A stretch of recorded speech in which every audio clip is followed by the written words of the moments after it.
From the Clausman Law Traffic Center, car crash, call Clausman Law. ClausmanLaw.com. Still looks like a heavy delay eastbound of I-4 approaching Darrell Carter Parkway from US 192. It seems like eastbound approaching World Drive as well. And careful for an incident that has a right lane blocked the intersection of I-Drive and Kirkman Road. Also Colonial Drive at the intersection of Bumby Avenue. And careful Turkey Lake Road at the intersection of Hollywood Way for another incident. We are clear on the 408 as well as the Greenway and no issues on the Turnpike. Our Valvoline Instant Oil Change traffic tip line number is 866-676-8477. I'm Brian Black with your report. This report is sponsored by Blindster.com. Hi, I'm Kyle at Blindster.com. Tired of overpriced blinds? Blindster makes custom blinds simple and affordable. You measure at home, install yourself, and save big. No retail store markups, just custom blinds guaranteed to fit. Blindster.com. This is America, the land of opportunity, where dreams really do come true. And no one embodies that American dream better than International Diamond Center. Our founder started with nothing but 8 gold chains in his pocket, and through hard work and determination, built one of the nation's largest independent jewelers. A true success story right here on American soil. Family owned and thriving since 1983. That's why we're honoring America's 250th anniversary with our biggest red, white, and blue celebration ever. Right now through July 12th, take 15% off all our stunning red, white, and blue fashion jewelry, featuring fiery red rubies, vibrant blue sapphires, and brilliant diamonds that sparkle with the spirit of freedom. From bold rings and wedding bands to elegant pendants, bracelets, hoop earrings, and stud earrings, every piece is designed to let your pride and your love shine bright. Get 15% off red, white, and blue jewelry now through July 12th. International Diamond Center. Family-owned diamond experts since 1983. ShopIDC.com. Busch Gardens Tampa Bay brings Africa closer than ever at the all-new Lion and Hyena Ridge. Come face-to-face with America's largest lion coalition and their clever neighbors, the hyenas. Step into their world. Find yourself immersed in the Serengeti. The wild has never been this close at Lion and Hyena Ridge. Opening soon at Busch Gardens Tampa Bay. Get limited time deals at buschgardenstampa.com. Hey, this is Tanner from Zero Res. There are lots of ways to clean your carpet, but only one Zero Res. No harsh soaps, no sticky residue, just a deeper clean that dries faster and lasts longer. Zero Res, spelled forward or backwards, it's the right way to clean. Looking for excitement? Chumba Casino is here. Play anytime, play anywhere. Play on the train, play at the store, play at home, play when you're bored. Play today for your chance to win and get daily bonuses when you log in. So what are you waiting for? Don't delay. Chumba Casino is free to play. Experience social gameplay like never before. Go to Chumba Casino right now to play hundreds of games, including online slots, Slingo, and more. Live the Chumba life at ChumbaCasino.com. Listen to Real Radio in your smart home. Just tell Alexa to play Real Radio 104.1 on iHeartRadio. Sponsored by Mark Spain Real Estate. This is Greg Trzynski of the Original Mattress Factory. One of our guiding principles is to provide great beds at a great value. Our goal is to prove this to our customers every single day. We believe in producing quality mattresses in our factory and selling them directly to you, eliminating the middleman markup. You can rest easy knowing that you're getting a hand-built mattress at a real value. Stop by a location near you. We're confident that you'll be able to see and feel the OMF difference for yourself. Learn more at originalmattress.com. Insurance companies don't want you to hire an attorney so they can pay you pennies on the dollar for your injuries. But I don't cost you a dime unless I get you money. I'm Orlando injury attorney Mo DeWitt. Don't get pushed around by the insurance companies. Just call Mo. I'm David Ortiz. When I lost my mom, she was only 46, and I lost my dad to cancer. It was the worst pain I ever felt. It made me think, what will happen with the people I love when my time is up? That's why I have life insurance. Ethos makes it easy. It's all online, take about 10 minutes, and you can get up to $3 million in coverage. Get your free quote at ethos.com/save. That's ethos.com/save. Paid testimonial. Time spent on application may vary. Online health questions required. Need more animals, more gators, and more fun? Y'all need Gatorland. iHeartRadio FIFA World Cup Update. France and Morocco meet in Foxborough, Massachusetts today to open the World Cup quarterfinals. Kylian Mbappe has led the charge for the high-scoring French side and made history along the way. He does it again. 19th World Cup goal. Morocco shut out Canada last weekend and will now try to slow down the two-time champions. The Moroccans are seeking their first ever World Cup title. Download the iHeartRadio app for live Fox coverage of every game. Broadcasting live from the JustCallMo.com studios. Injured on the go? Just call Mo. Visit JustCallMo.com or dial 1-800-CALL-MO. This is WTKS-FM HD1 Cocoa Beach, Orlando. An iHeartRadio station. Guaranteed human. Someone's going to get offended. It's just the way the world works. So to hopefully save everyone a little time and or energy, here's this. The opinions that you hear are those of the host and callers, and not those of iHeartMedia, its management, or advertisers. The News Junkie is on.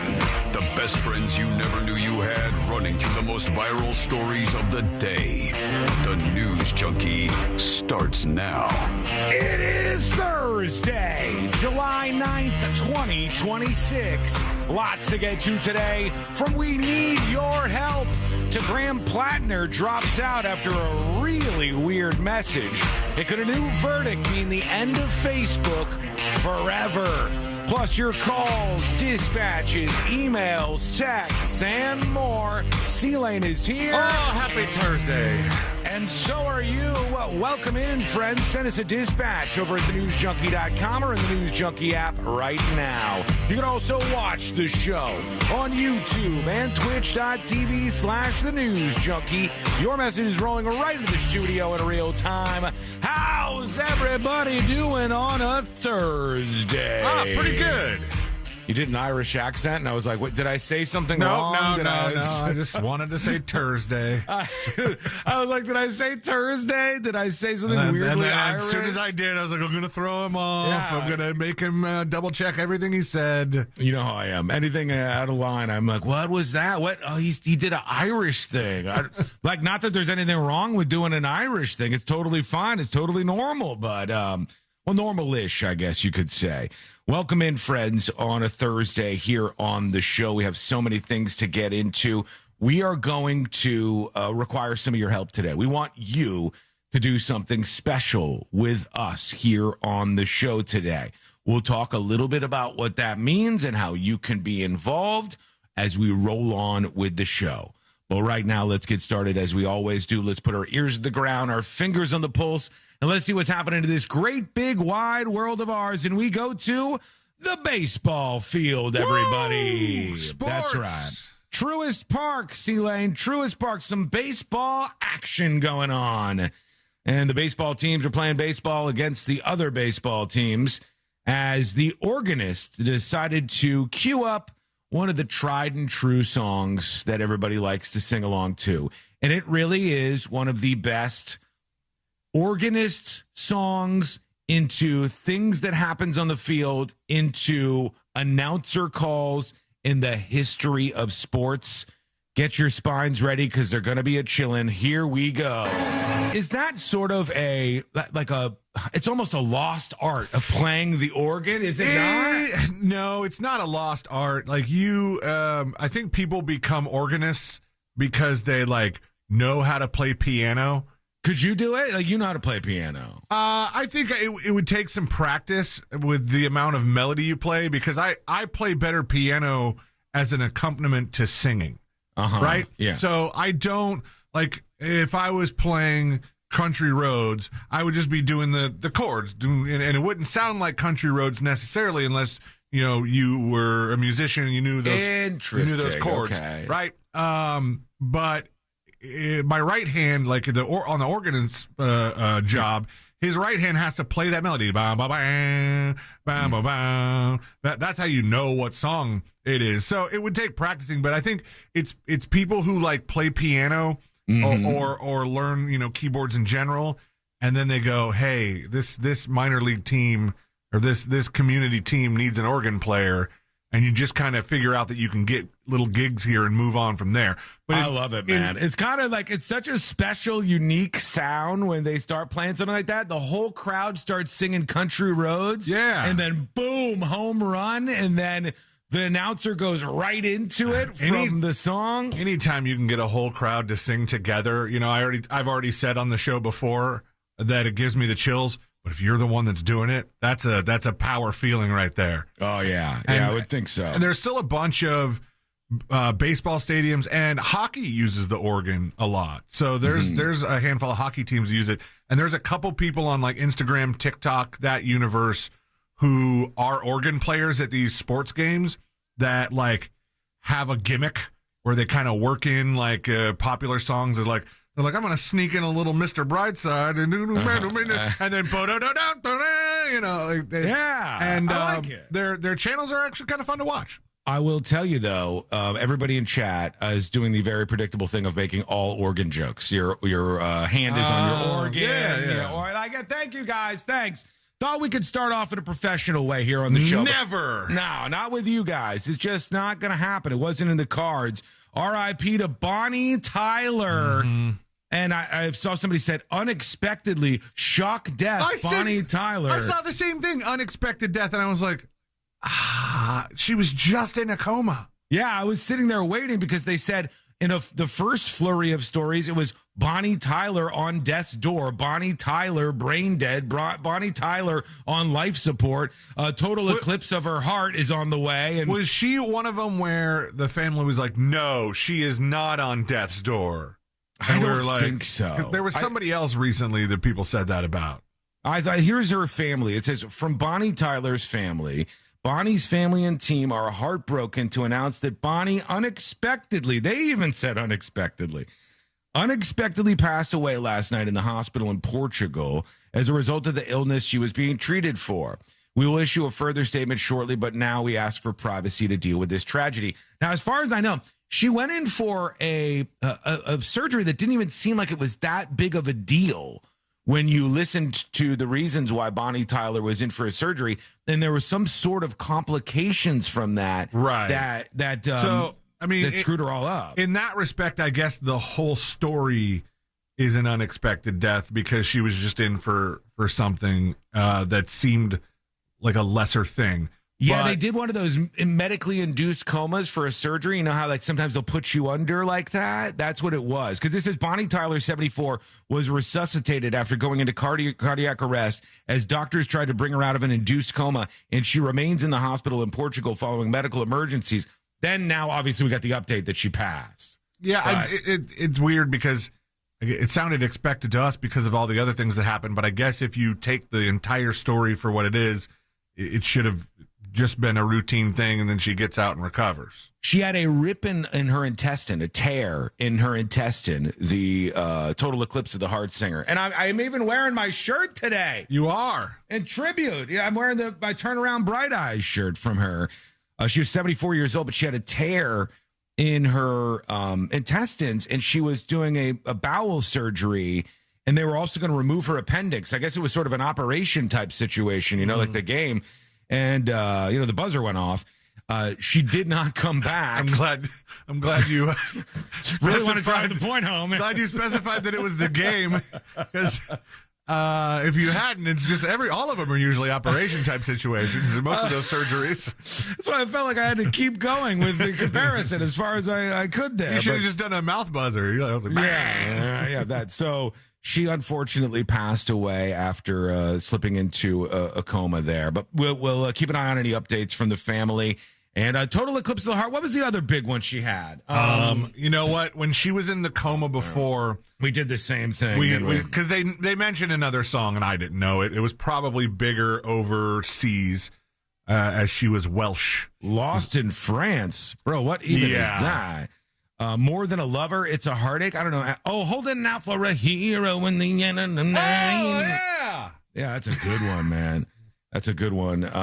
If You Were a Woman and I Was a Man, that's a weird thing. And a lot of other great songs. So there you go. I don't think. Wait, Holding Out for a Hero, is that the one is that what you were I singing? think so. I'm holding over here from Footloose. It's a big jam, man. Everybody knows it. Everybody loves it. I guess I just didn't realize that song was called "Holding Out for a Hero." They say it like over and over and over again. Yeah, but I know it is. I need a hero. Oh, yeah. You would think it might be called It's the "I first Need a line. Hero." I need a hero. Yeah. Yeah, it's so good, man. Yeah. Classic stuff. Rest in peace. Yeah. R.I.P. Bonnie Tyler. Don't get your bowel perforated. Don't get in that situation. Not that you have much control over it, but let's see what you have for us before we rip things wide open. We got lots of good drama, controversy, all the rest. Come join us today. Don't talk about bowel perforation and then say rip things wide open. Rip them wide open there. Like the game Operation, the one that got the thing. Yeah. Tips at thenewsjunkie.com, and Charles emails the show. Charles says, I'm Tiny Hands Jones on the app. Thank you, Charles. Good morning, Sean C. Lane. How are you? I was listening to yesterday's show on my way to work this morning, and I heard you guys talking about eye tracking in cars. Yeah. This was the story that said in the European Union, so like, most of Europe, there are now official laws in place and rules that say that every new car needs to be able to do facial tracking of the driver. So all new cars in European in their marketplace, and then obviously very soon, I would imagine we would follow in the United States probably. We already have this with some cars. We'll track your face. And I said, how do people feel about that? Like, do you feel a little wary about your car basically monitoring your face, videoing you all the time? And Charles said, I was listening to yesterday's show on my way to work this morning, and I heard you talking about eye tracking in cars. I have a 2025 Hyundai Santa Fe that has autonomous driving capabilities and uses eye tracking when they're turned on. This thing is so damn annoying. I have chronic eye issues and have to wear sunglasses whenever I'm out in bright sunlight. Because of how sensitive or not the eye tracking is in my Santa Fe, if I'm wearing my sunglasses or my regular glasses with transition lenses, the car thinks my eyes are off the road. As a result, if I'm doing this, I have to choose between cruise control or being able to see things. Because of this, I typically prefer to drive my other cars that don't have a self-driving function, he says. Or you just not use the self-driving function.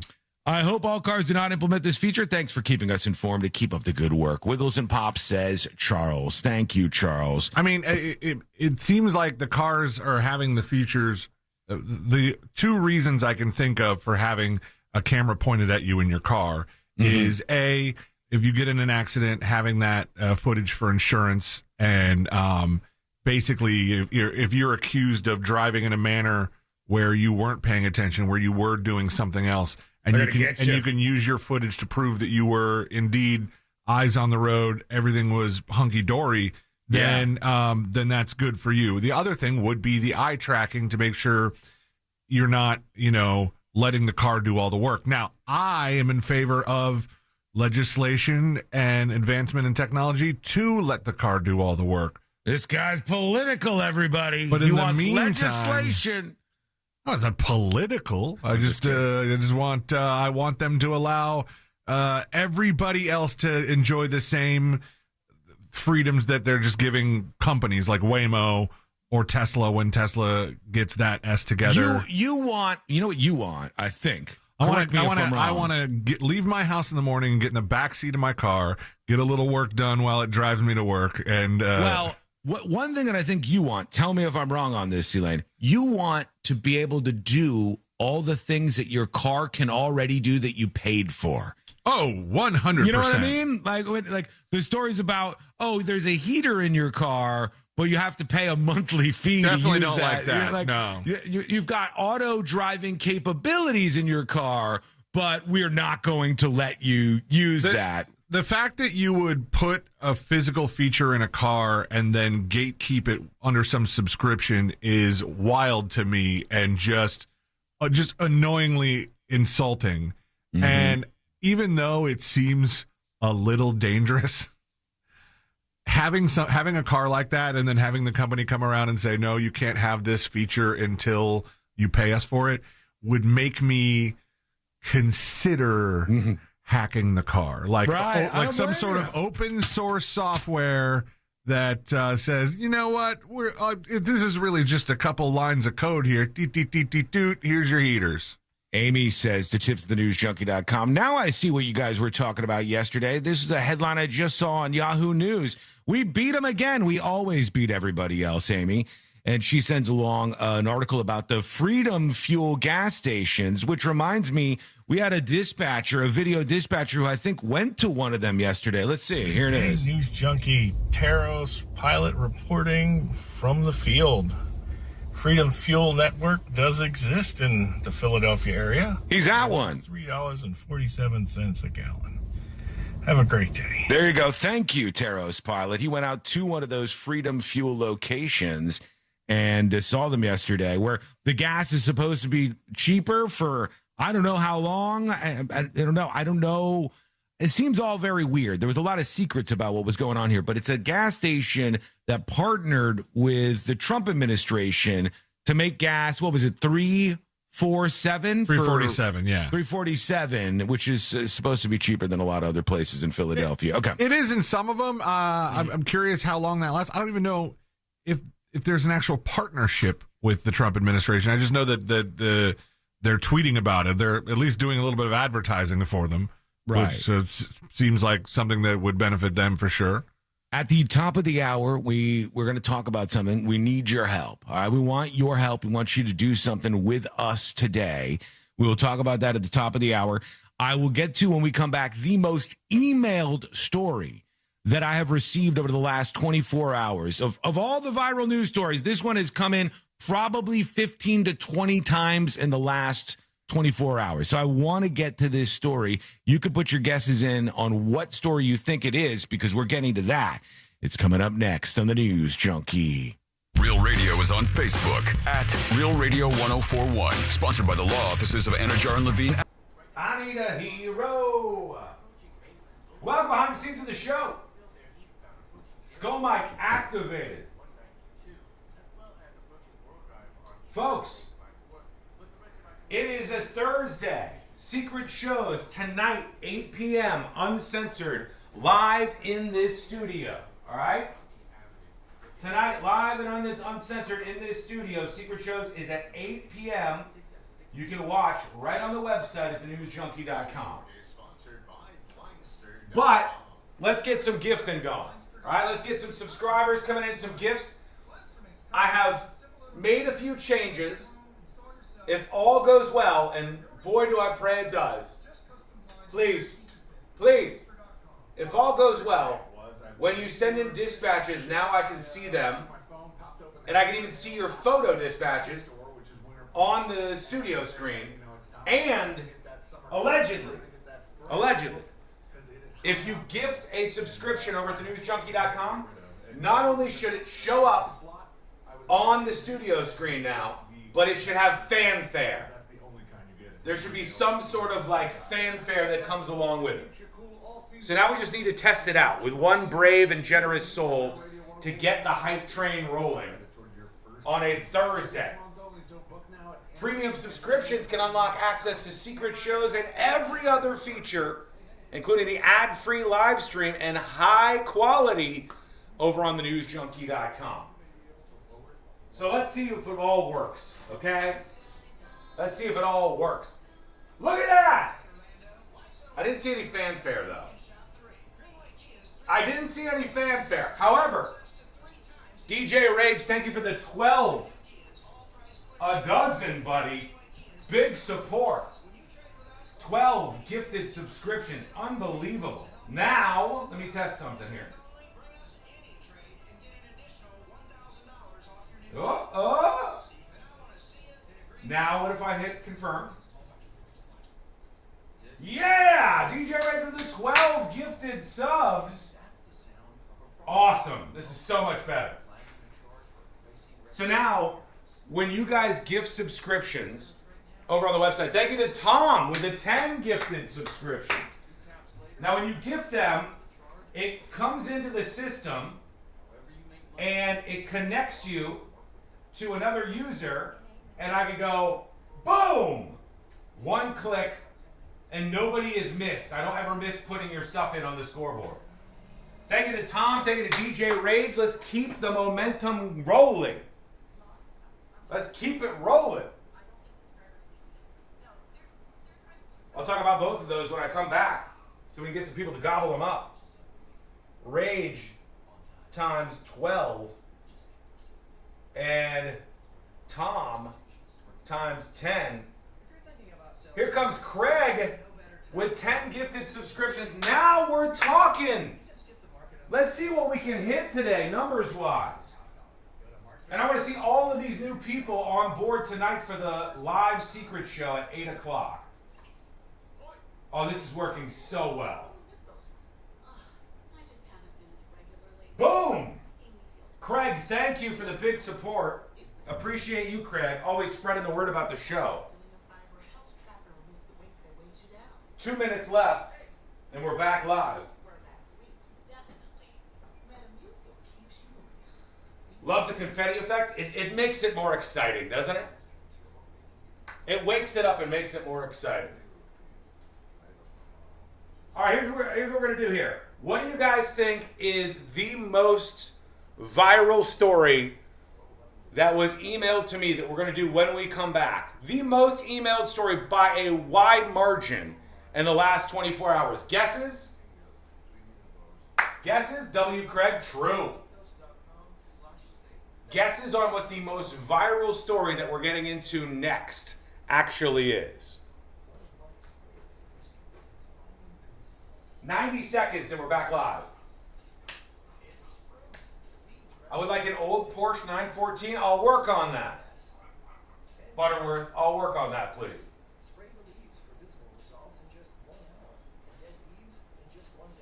Uh-oh. Uh-oh. Okay, all right, now I see.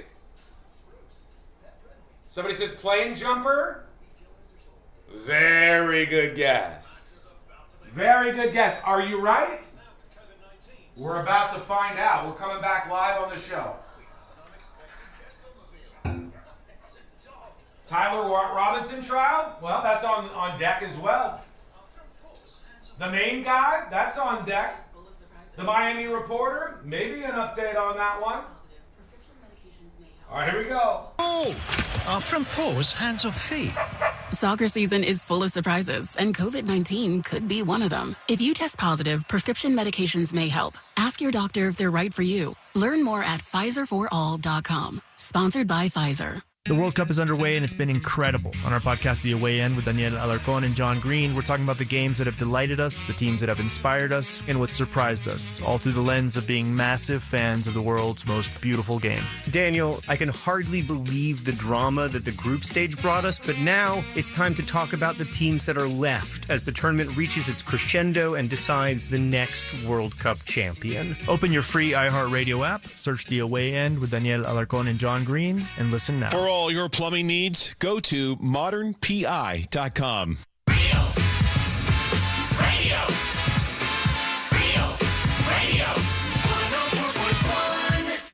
Where breaking news meets broken people. This is the News Junkie.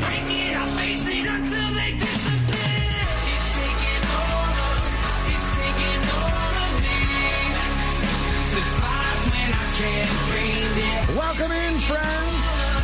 Welcome into Flip, who just sent a dispatch about his self-driving car. With some of the talk on that, we'll get into that momentarily. You can join us with your comments to tips@thenewsjunkie.com or record a dispatch of your voice or even a video dispatch at thenewsjunkie.com. C-Lane, any idea what the most viral story of the last day or so has been that more people have emailed tips@thenewsjunkie.com about than any other story at all? Any guesses? Is it airplane related? Oh boy, is it? Yes, it is. Yeah. I feel like you might have seen this story out there somewhere. Is it from the weekend? It may be from the weekend. I'm trying to figure out when this actually happened. You would know if it was from the week. Oh. Yeah, it is from this weekend. Yeah. Yep.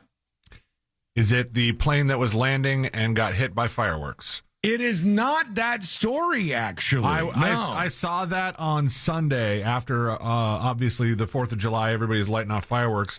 and there was a plane coming in, and they assumed, like, they felt a hit on their way in, and then when they landed, they had to like go to the gate and have all the engineers or whatever have the flight crew check it out. Right. Yeah. Because, and I read that, I went, how is this the first time we're just hearing about this?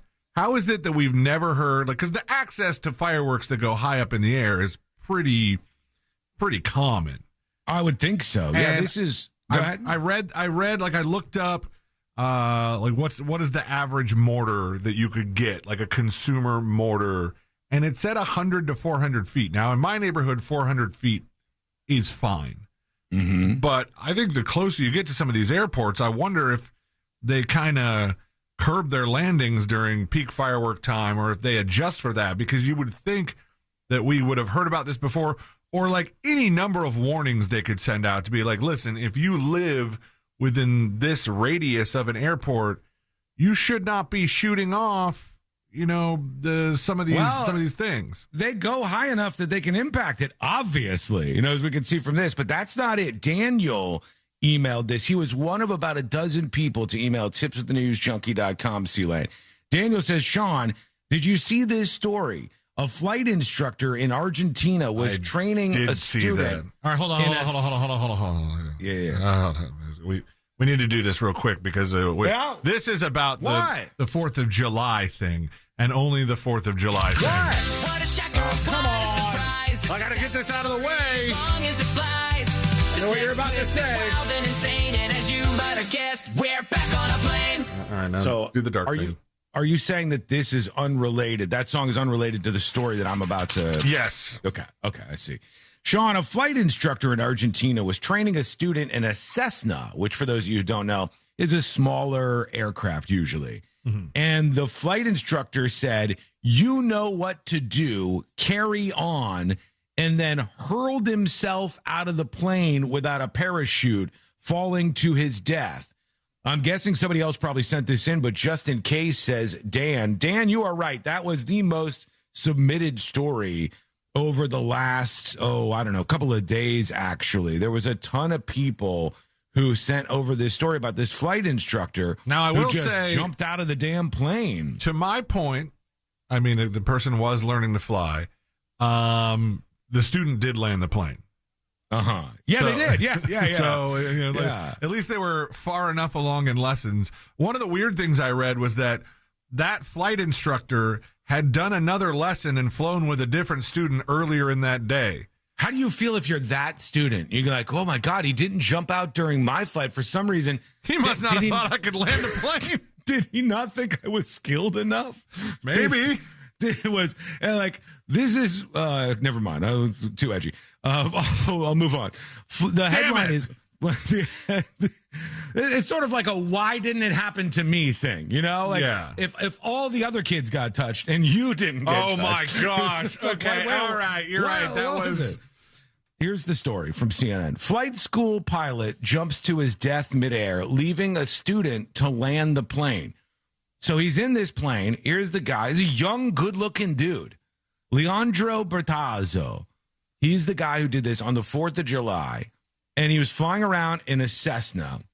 And inside the Cessna, he is talking with the student, and then he just jumps out. He says, like, you know what to do, and then he jumps right out of the plane. So here's the story from somebody without a paywall. Student pilot lands plane alone after flight instructor jumps to his death mid-flight. Before jumping, the flight instructor reportedly told the student, you know what you have to do, carry on. Carry on, he says, and then right out of the plane and onto the ground. Leandro Andres Bertazzo was found dead. In the Denver area, some of the restaurant community are coming together to help the people. Of course. All you news websites, do not get me distracted by this. You are so terrible. You are so terrible with your autoplay videos and your auto stream live streams and the videos that follow you down the page and the website starts talking. We're going to wait till you scroll away from the video or the button that can turn off the video to start playing it. Hey, are you reading an unrelated story? Guess what? Here's some audio from something else. I don't care if you're doing a radio show, which is, what's happening here right now, or if you're just kind of hanging out and reading something on your phone, and then all of a sudden your phone's like, by the way, it's all... Oh, my God. Your website Have you been going to restaurants in Denver? Well, have we got news for you? I don't care about your restaurants. I'm trying to read about Leandro Bertazzo, for God's sake. He was flying a Cessna 150 with a 22-year-old student. Of course, there's a pop-up. Of course, there's a pop-up when this happens. He was flying a Cessna with, I can't deal with it. I can't deal with it anymore. It's now redirected me to a story about Venezuela. Your websites are, I didn't want to do this story anymore. I don't even, look at this. Look.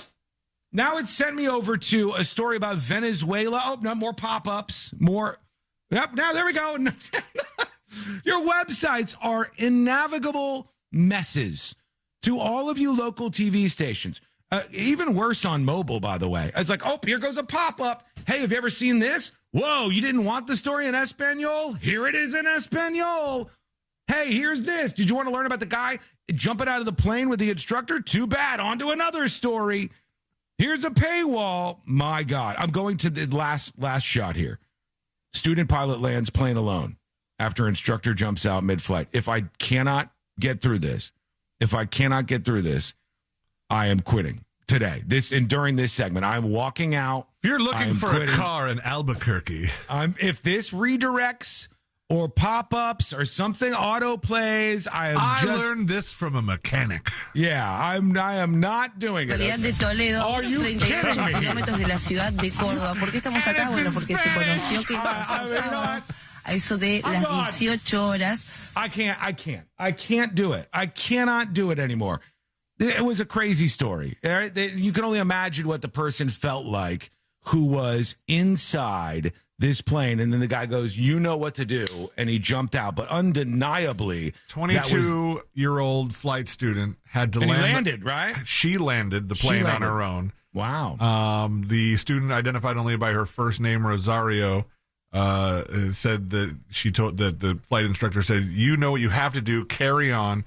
He took off his headphones, put away his cell phone, unfastened his seatbelt, opened the plane door, and... Yeah, jumped. Man. By the way, I didn't want to be amazed that it was a woman who landed the plane successfully. I know that there are many good female pilots. It's not like I get anxiety when I look up in the cockpit and see somebody who doesn't look like a traditional pilot. That doesn't happen to me. All right.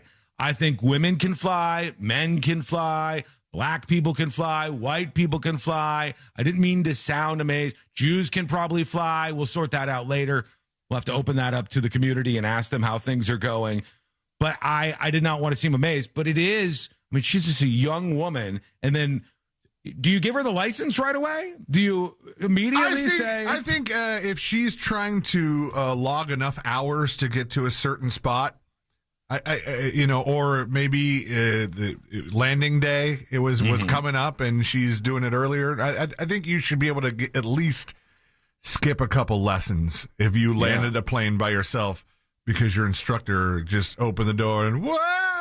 Yeah, I mean, it's really trial by fire if there ever was anything like it. So let us know how you feel. Send us a dispatch over at thenewsjunkie.com.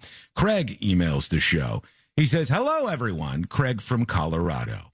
I'd like to discuss the recent situation involving the reporter from Miami and her off-duty conduct.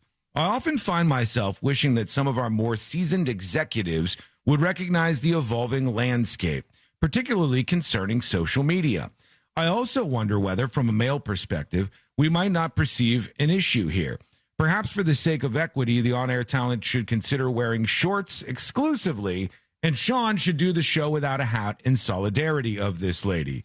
Have a great day. Wiggles and Pops, says Craig. This was the lady. This was such a stupid story. We put this out on the show. If you missed it, go back to see it now on the website and other places where this is linked, and you can see what we were talking about. But we talked about this woman. She was younger, successful news anchor, the evening news anchor for Channel 10 in Miami. And her boss had been screaming at all the employees about being more professional and not acting like social media influencers. You got to take your job seriously. You're serious journalists.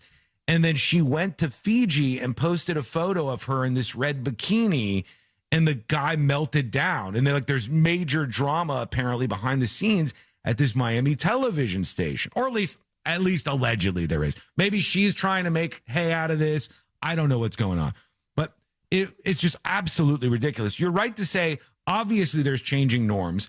Obviously, a young woman in her 30s or 40s, which is, kind of target audience for a local TV station, is going to look at the photographs that this woman posted and not lose any respect whatsoever for somebody. And they go, wait, hold on. You're a journalist. What is even happening here right now? I can never watch Channel 10 again. I agree that they need to move with the times, and sometimes the suits just don't want to do that. The executives are pretty dumb on this stuff. Let us know what you think. Send an email, tips, TIPS, @thenewsjunkie.com. Also, real quick, Craig right there who sent the email also sent in 10 gifted subscriptions over on the website. 10 gifted premium subscriptions over on thenewsjunkie.com. Thank you, Craig. Thank you for that. But he's not alone. We had Tom with another 10 gifted subscriptions. Yeah. Unlocking secret shows for people just like you who are too poor to pay for it. Go over and gobble those up. And the last one was Rage, DJ Rage with 12 gifted subscriptions. Big support, everybody. Big support. Thank you for that. You can go claim those. You have a couple of seconds to do it. It's free for you because somebody else picked up the tab, and you can listen to secret shows. Tonight, we always broadcast it live on the website, on thenewsjunkie.com at 8 p.m. There's a countdown timer an hour before. You click a button. You can watch in full HD. You can beam it to your TV. You can watch on the Apple TV app. You can watch on various other apps.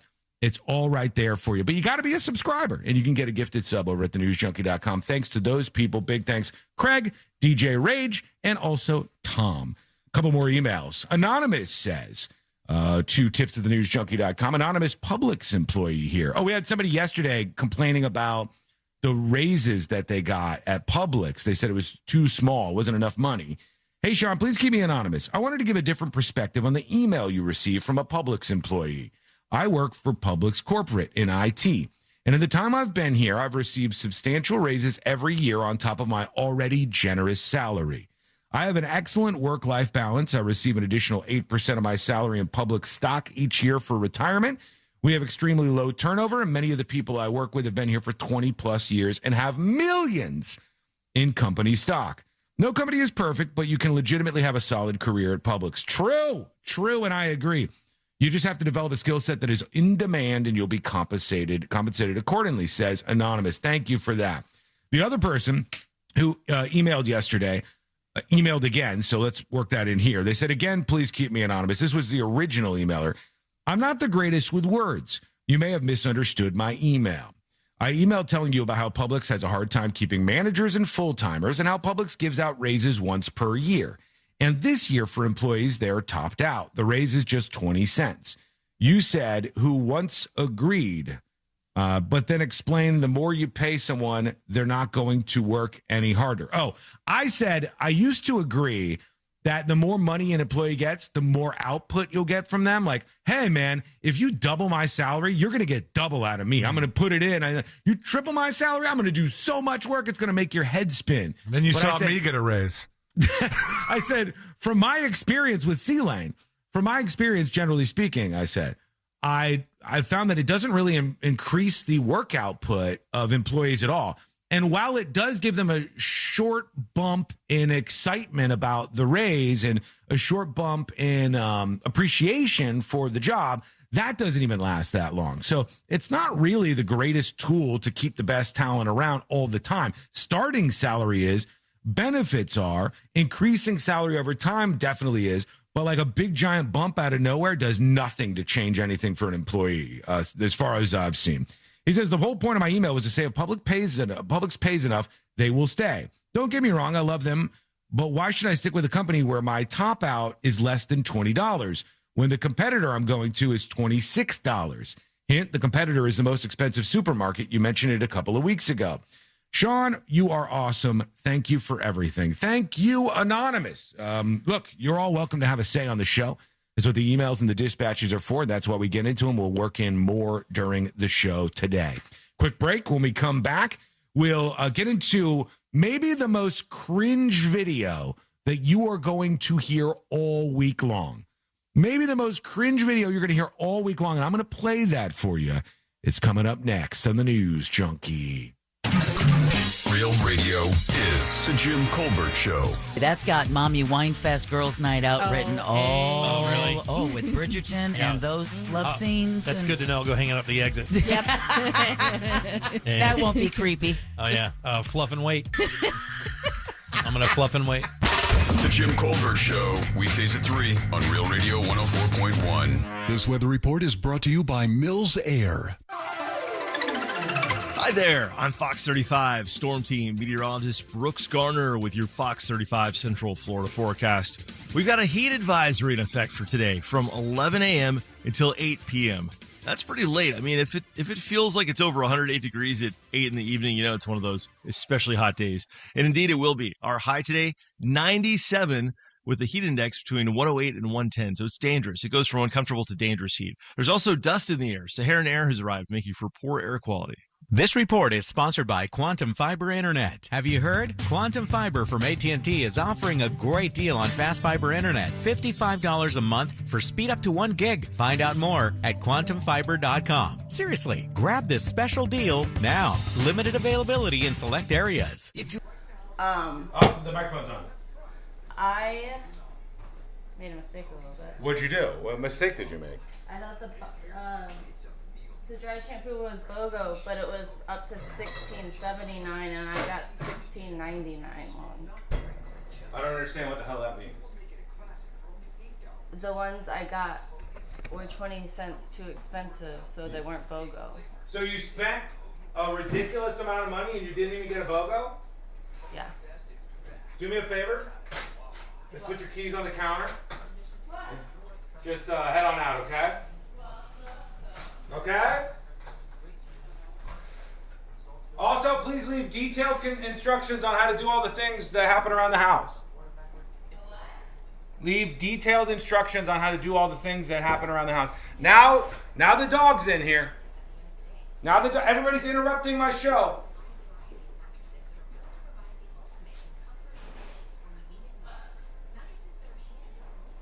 Yeah, big dog. Big dog. Come on, you gotta get out of here. Oh my God, it's a lot of pizza. Screaming Sicilian. Okay, everybody, I gotta do a show. Get out! There's no puffs in here. You're just shaking my camera around every time you walk in and out of this house. I was gonna go back to Publix and try to get my deal, and then I read the thingies. You don't need to get a deal. Get out of here! Not you. Will you take her with you? Lady, come on! She's just staring at me. What is she doing? I don't have any treats for you. Oh, she gave me a look as she walked away. Oh, God. It was so judgy. Oh, my goodness. Oh, I gotta put these in here. You know what?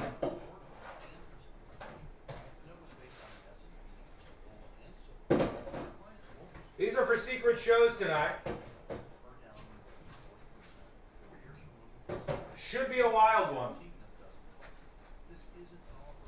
Don't forget, 8 p.m. Subscribe now or give some subscriptions over at thenewsjunkie.com. I have a box. Can you take this? Hello? Hello? Oh, thank you. What, are you mad at me now? Oh. The dog is back in the studio. That kid is back on the escalator. Lady, you have to get out of here. What are you doing? I don't have a treat. There's no treats in there. Why is she so hungry? Have you ever fed her? I feed her every day. Oh my God. Give me a crunchy or something. Hey, lady. We don't have any crunchies? Oh my God. This is ridiculous. Getting a half. Here. You're so hungry. You haven't ever eaten in your life. Okay, I gotta go. Okay. Or she just knows you're a sucker. Probably, I am. This whole house knows I'm a sucker. I don't even get to talk to you guys. And the camera stuff.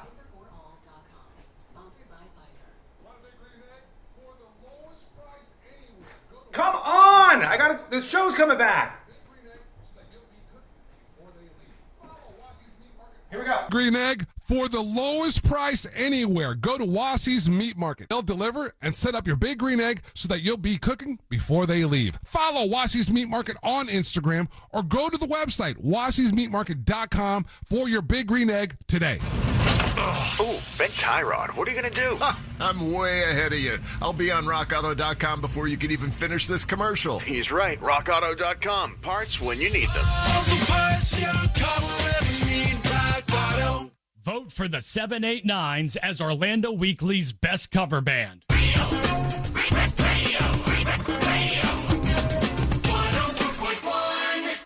Join in on the chaos. We eagerly await your dispatch. This is...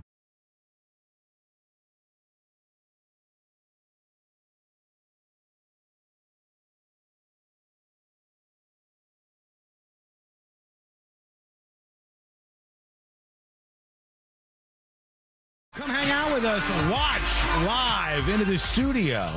Yeah, you can see what's going on. You can see everything over at thenewsjunkie.com right now. This is probably the most cringe clip of the day, I think. And I just have to play this for you because the world of political clips is just a giver these days. I saw somebody they were walking along in a political ad. They're walking along the sidewalk. And they had like an AI version of their opponent that they had like talking trash and like doing embarrassing stuff. And I go, oh my God. Like now with AI and these other tools, you could do all sorts of stuff, but you don't even need AI. Some of these people don't need AI. This is Marsha Blackburn, who she's running for governor of Tennessee, I guess. And I don't know much about her, but the video that I saw of her, but maybe you guys like this. Tell me if you like it. Tell me if you hate it. That's what we'll see from you as you're watching over on YouTube and Twitch and listening on this station. Let me know if you love it or hate it. That's what we're looking for. Here is her ad, and you'll notice very quickly it is not friendly to China. She's not very happy with China. Okay. All right, she isn't happy with China, and she made an ad about it. Here it is. How hard am I going to crack down on China? Well, here's a clue. Marsha Blackburn worked with President Trump to take on communist China. Oh, my As God. governor, Marsha will fight to protect Tennessee land from China. Okay, stop. She's, just so you guys know, she's crumbling up fortune cookies as her example of China. Oh, this is so cringe. The ad, which there's a lot of things I could say. One thing is, I think they might have used some AI in this. I hope the AI is not of Chinese origin because that would show some hypocrisy It'd be here, a bit funny, I think.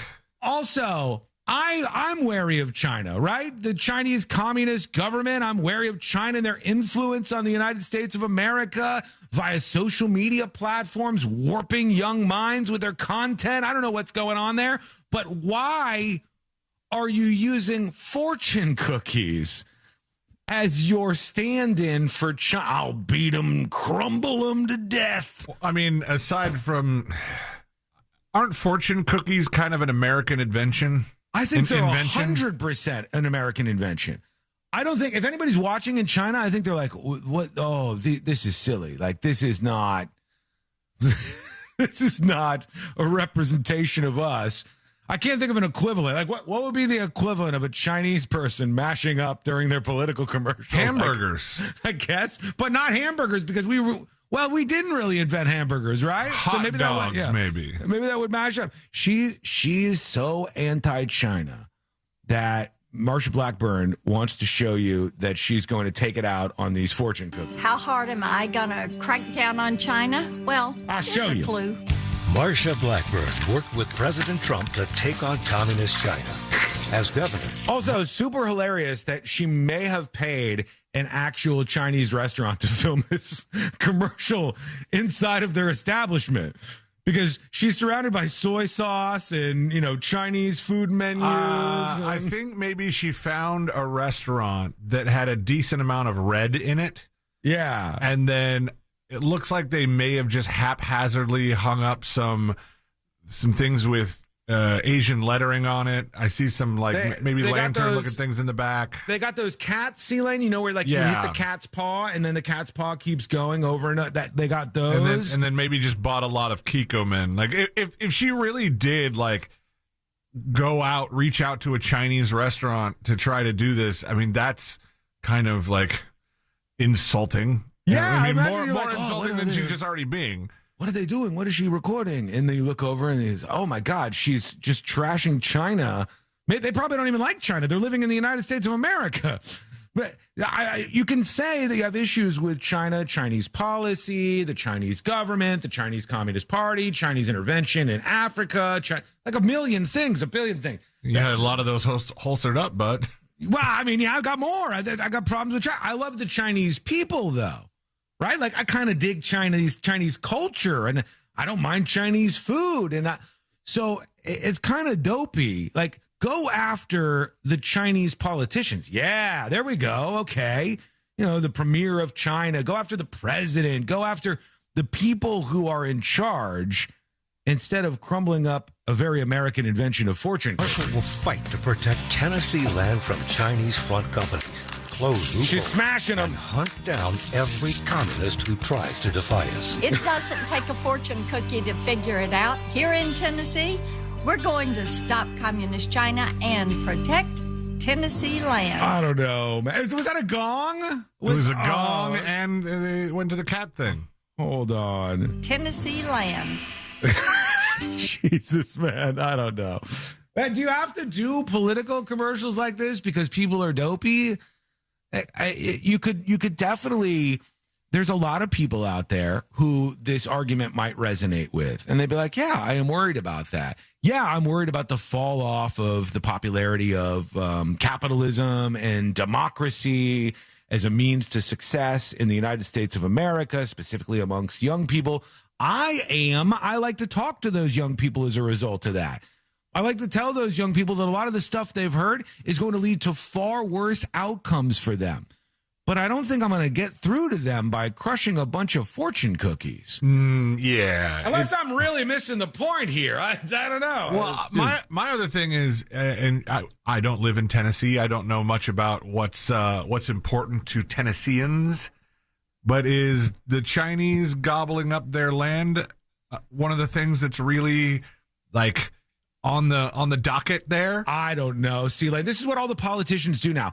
I want you to lead our town, our city, our state, our country. Those are the things I want to vote for you to lead. I want you to lead our stuff.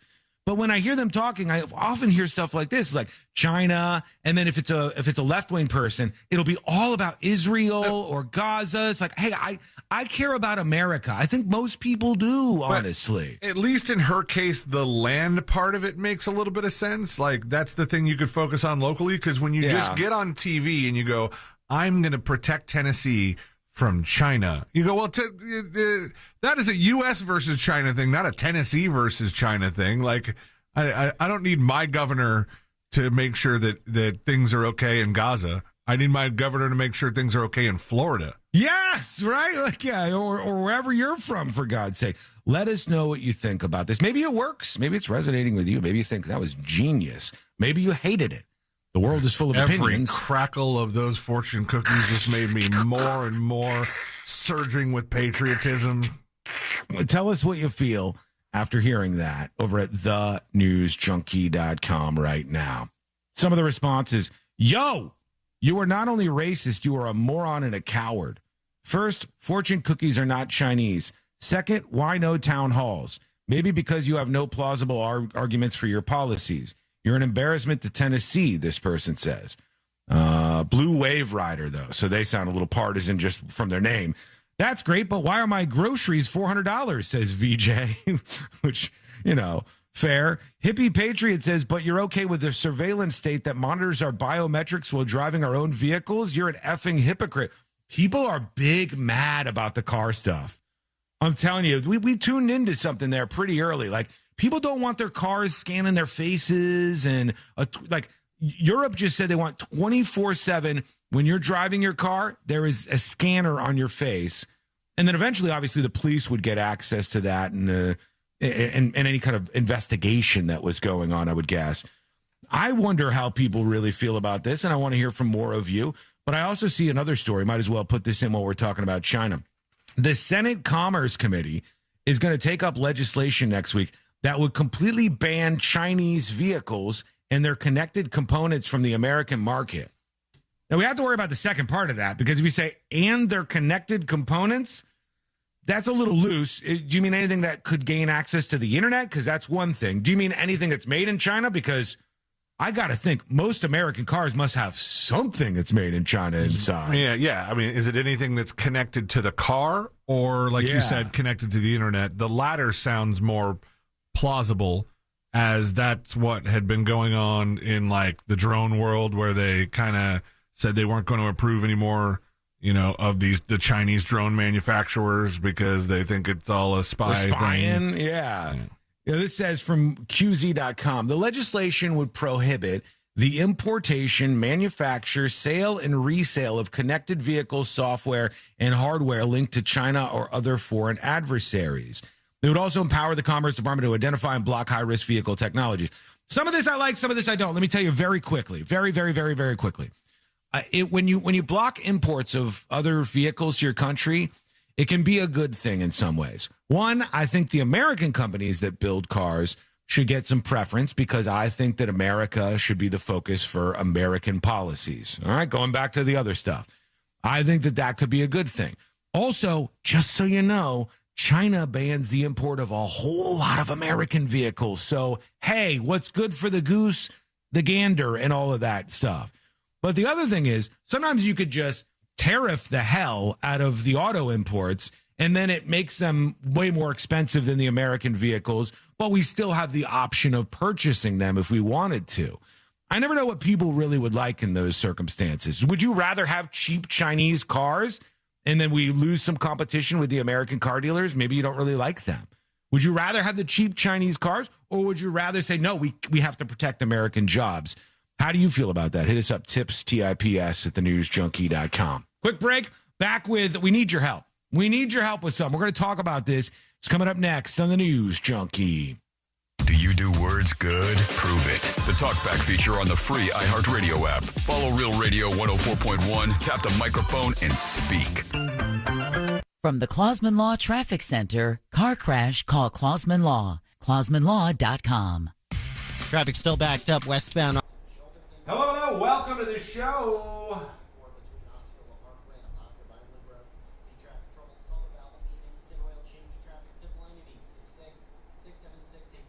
Stand by. This report is sponsored by ExpressPros.com. Your logistics business moves fast. Is your team keeping up? Express Employment Professionals connects you with qualified talent fast. Express helps you hire smarter and stay productive. Visit ExpressPros.com for an office. Express Employment Professionals, respecting people, impacting business. Meme check. How many of you, chat, have been seeing the Seinfeld memes where people assemble a team and then they take the Seinfeld characters and like either make them look very Gen Z or make them look sexy, or that meme is exploded. Buy on that meme. Florida Scratcher says, I'd rather have the car with the bare minimum electronics regardless of who makes it. Das Jefe says, freedom of choice is the best. Is it though? Let me challenge you on that, okay? Is it? Let's say you got the United States of America right here on the map. You got China over here. And in the United States of America, because of the cost of living and because of various other things and because of unions, because of upgrades to what American consumers expect from their vehicles, our labor costs a lot more and our cars cost a lot more. So our cars cost $50,000, but our auto workers get paid pretty well. Now, if we start importing these Chinese vehicles, They don't pay them anything. They're hitting them with bamboo sticks when they're not working hard enough. They import these vehicles in that, let's say, are $10,000. The marketplace gets rocked. People start buying the $10,000 vehicles because why the hell wouldn't you? And it's got all the features you could ask for and you could need. And it starts crushing the companies that are paying those American workers to create American vehicles because we've allowed you to have the freedom of choice to import those Chinese cars. That's why you either have to put a significant tariff on there to even out the marketplace, or you just reject them altogether. I don't know if that changes your mind, but that's just how I think about it. We can't compete with a country that uses slave labor and doesn't care about the environment. Arnott cares about the environment now? What a nerd. We need to go back to bamboo beating our workers, to be honest. All right, folks, let's keep the hype train going. Here's how you can support around here. Go to thenewsjunkie.com and subscribe for a premium account unlocking secret shows access for you. You will get to pick up some merch. You can shop and see the different options after you subscribe. Or if you want more and you want to give more to support the show, gift secret show subscriptions to other listeners. Hit that gift icon. It'll pop up here on the studio screen. I'll mention you on the show, and you get something for each one. It's pretty awesome. Pretty great way to support the show. I want to see something else. Anybody on Twitch that wants to give it a shot, or on YouTube, gifted subscriptions on Twitch and YouTube should also come into the studio stream now. I don't know if it works, but allegedly. Jolly Roger on TNJ chat says, Flock and the surveillance in new cars is 1984 dystopia crap. Cops across the country are getting busted left and right for spying on wives, exes, and girlfriends. That is true. Cars are becoming unaffordable and unfixable due to all the computers and need subscriptions. Thank you, Jolly Rogers. What is a Twitch? It's a platform. It's a thing. Twitch, you got to tell me, by the way, if somebody gifts a sub so I can see if it works. I don't know. I'll know if it works, but I won't if it doesn't. 1 minute and we're coming back live.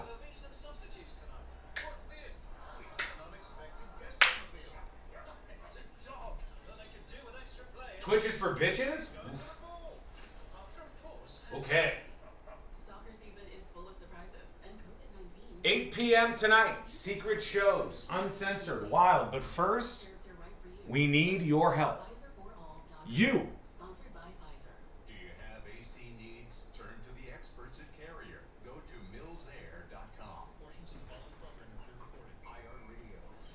Sponsored by Pfizer. Do you have AC needs? Turn to the experts at Carrier. Go to millsair.com. Portions of the following program were pre-recorded. iHeartRadio FIFA World Cup Update. Morocco and France kick off the World Cup quarterfinals today in Foxborough, Massachusetts. The Moroccans are coming off a shutout win over Canada last Saturday. And Morocco finish on the highest of high notes.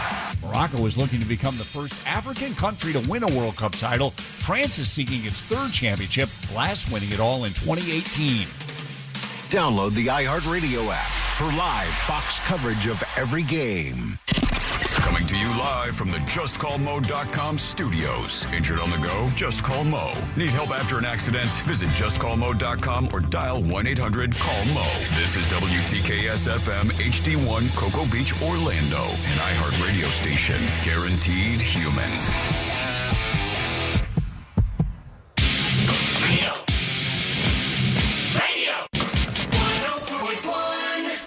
If it's important to you,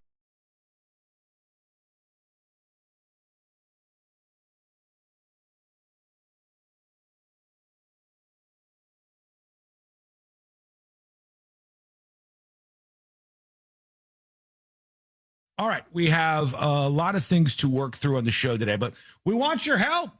We want your help today. We're going to need somebody to step in, and our friend, that mortgage guy, Don, is out. He's blasted off. He's gallivanting around the globe, enjoying himself for a hot second here. And we're going to be playing Fritz on the Street in about an hour. But we need one of you to join us via Zoom. Is that what we're going to do, C-Lane? Yes, that is the plan. All right. We need one of you to join us. If you want to play Fritz on the Street with us, you're going to stand in for that mortgage guy, Don. You're going to hang out for the segment. You're going to play the game. You're going to be here. If you win, you get an amazing prize, and you even get to pick somebody else to represent in the game. You could be in on the action. They just represent themselves on account of wanting to win the prize? Yeah, I guess that's, yeah. So they should just represent themselves, and we'll fight for somebody else since we can't get the prize ourselves. Correct, yes. All right, so you fight for yourself, but actually on Zoom, beaming into the studio to join us today. All right, if you want to participate, start waving your hand around out there, and we're going to connect with you. You can email me, tips@thenewsjunkie.com, and say, I would like to play Fritz on the Street. I would like to stand up. I would Here's like why to join I in. should play Fritz on the Street. Yeah, and we're going to pick one of you, and we will send you a link to join us via Zoom to participate in the game live today, stepping in for that mortgage guy, Don. If you're interested, email now, tips@thenewsjunkie.com. We will pick one person, and they will play along in the game. Maybe you've said all along, like, I think I could kick their asses at this. Well, today's the day. Put up or shut up. Tips@thenewsjunkie.com. One of you will get a response with a Zoom link so that you join us in the show today. We need your help, and we'll see if you're going to step up in just a bit on the show. I've seen so many things like this. I just want to address it quickly. There's a lot of stuff that is fake. A lot of fake hate bait and like, rage bait type content that people fall for. They're getting a little more clever with it. And I want you to be aware of this too. I've told you this so many times. When you see a video that's going viral online, let's say it's on Facebook or, Instagram or one of the main websites. Instagram, Twitter, y'all see this? When you see a video going viral, think, why did this video start here? Why did it end where it ends? What is going on? What are the potential motivations of the people who are filming versus the people being filmed? What did I miss? What else could be happening here? What is the context and nuance? You're smart. I know you are, because you have a big mind, a big brain. You listen to this show, and you're probably a very curious individual if you listen to this show. So I'm trying to always get you in that mindset. So you see the clip and you go, well, hold on. What do we know? What do we don't know? What's going on? Who's the good guy? Who's the bad guy? Etc. But some of these things just get people so fired up, and then they just start commenting, and it makes me do the "you're not happy, man." You're not happy, meme, man. right? You're I not think happy, about that. man. I think about this because I see people raging over clips like this. I'll play it in its entirety. You tell me what's actually going on. Here we go. I just got rejected from Target. Really? Are you kidding me right now? I can't work at Target. All I want to do is stock shelves for $15 an hour. That's the bare minimum. And you won't hire me. I have ADHD. I have top tier organizational skills, and I'm timely for everything. Okay. All I need is a job to get me out of debt, and Target won't hire me. What does that say about our job market right now? If I wasn't making content for brands on the SideShift app right now, I would have no money. I would have nothing. And I have been able to make money from home. Why do I even want a job at Target at this point? Is this normal? Have you guys experienced this too? Wait, because what? I'm tired of applying to jobs just to get denied. If you Stand guys by. know of any place that's hiring, please let me know. Okay, there's so much in this. The person who came up with this is a genius. They're a genius, but I want to tell you what's actually going on. Let me turn it up a little. Was it hard to hear? Was it a little quiet? No. All right. I'll turn it up just a little bit just in case if somebody couldn't hear it. Now, this is a woman who, just because many of you can't see this, I'll screenshot it and put it up on See It Now during the break. But many of you can't see this. This woman is covered in tattoos. She has tattoos all over her body. She's wearing a tank top, and you can just see tattoos all over her. She has tattoos on her fingers, on her neck. She has different colored nail polish on different fingers. She has a lip piercing. She has gauges in her ears. She has a pierced eyebrow. So the look that she's presenting leads people like somebody in our YouTube to say she looks like a problem, right? But that's all by design. You're smart enough. I know you know this. I know you know this. That is all by design. This is a carefully orchestrated video meant to get you angry. Why? Because it's undeniably, undoubtedly an advertisement. That is 100% what we are listening to here. I'll play it again. We'll go over this. So first she talks about how she's not Target material. I just got rejected from Target. Really? Are you kidding me right now? All right. When she does that, she's up in the camera lens. So the clue in many of these things is how good are they at the bait? If you know how to make these videos, I've had many of my short videos that get millions and millions of views on TikTok, on Facebook, on Instagram.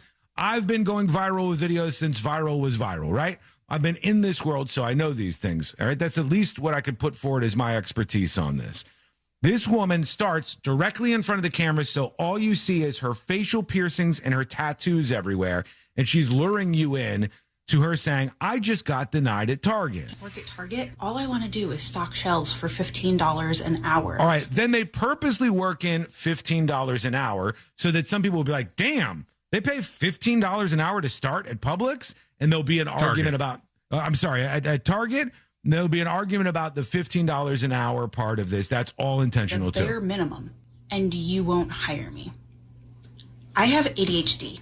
I have top tier organizational skills. Now we've completely shifted, and she's going to target another audience for this video, which is people who have ADHD who will be like, oh my God, me too, sister. Yeah, absolutely. Go off, queen. I definitely am the same way. You would be such a valuable asset. And then you got the people in chat right now that are saying I could fix her, et cetera, et cetera. All of these things, right? I'm timely for everything. All I need is a job to get me out of debt, and Target won't hire me. Okay, now we've worked in debt. All right, this is all by design. This is a perfectly written script that's happening here that she is reading. So now it's like, oh, you're in debt. You're trying to fight out. What do you have debt for? What is it, student loan debt? Would you get some ridiculous arts degree that's never going to... All of those things are meant to spawn conversation. What does that say about our job market right now? Now she's shifted the goalposts and the target audience once again. What does that say about our job market right now? So people who don't like the current president of the United States of America can go, oh, yeah, I mean, the job market sucks. Or people who are just overall disillusioned with the job market will respond and be like, yep, tell me about it, sister. Go off, queen. Absolutely. Please don't take those clips. And I got the first one. That's yet another thing that's going on. Here's your biggest clue. If I wasn't making content for brands on the SideShift app right now, I would have no money. I would have nothing. Okay. So she's still putting this in her plea, her poverty plea, which is another powerful argument that she can make. And she's put in the plug for the actual commercial there. Like, I'll tell you what, so tough out there. If I wasn't just making money hand over fist on the side on this blank app, I'd be in really tough shape right now if she keeps going. I've been able to make money from home. All right. Why is that valuable? Because she's pitching to you. You're like, whoa, hold on here. I can make money from home. I can utilize this app to do this. Do I even want a job at Target at this point? Is this normal? Have you guys experienced this too? Because I'm tired soliciting for questions. Jobs just to get denied. If you guys know of any place that's hiring, please let me know. And then what are the places that are hiring for people who are on her side or not on her side to solicit all sorts of other comments? This is 1,000%. Trust me. You can believe me if you want to. I know what I'm talking about here. This is 1,000% what's going on with this video. But it doesn't matter because it's going to get the intended result. It has already. It's got millions of views on different platforms. It's got tons of comments on all these platforms. And many people will get to the core of it, which is, oh, hey, I too have had problems with this. Oh, I too think this sucks. Oh, there's an ad in here. I can make money from home and I could just like talk about some products and make cash. That sounds fantastic. That is how this stuff works. Flats Fisherman says, where are you going on the internet to even see this garbage, Sean? This is on every major platform today. I don't know if you're a boomer. How old are you, Flats Fisherman? You might not be in the mix, but this is on TikTok, Instagram, Facebook, all of them with millions of views and tons of comments. And Steve says, I don't want to give this nonsense any attention. It doesn't matter. It's already getting the attention because it's perfectly organized to target that. But it's fake. I guarantee you it's fake. It's an ad.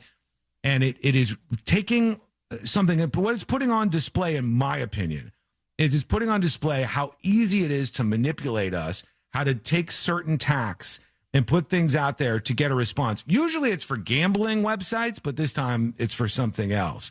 And this is all too common. It is something that you see all the time. I wonder if she did one important step in this whole thing to cover her ass. What's that? Apply for a job at Target.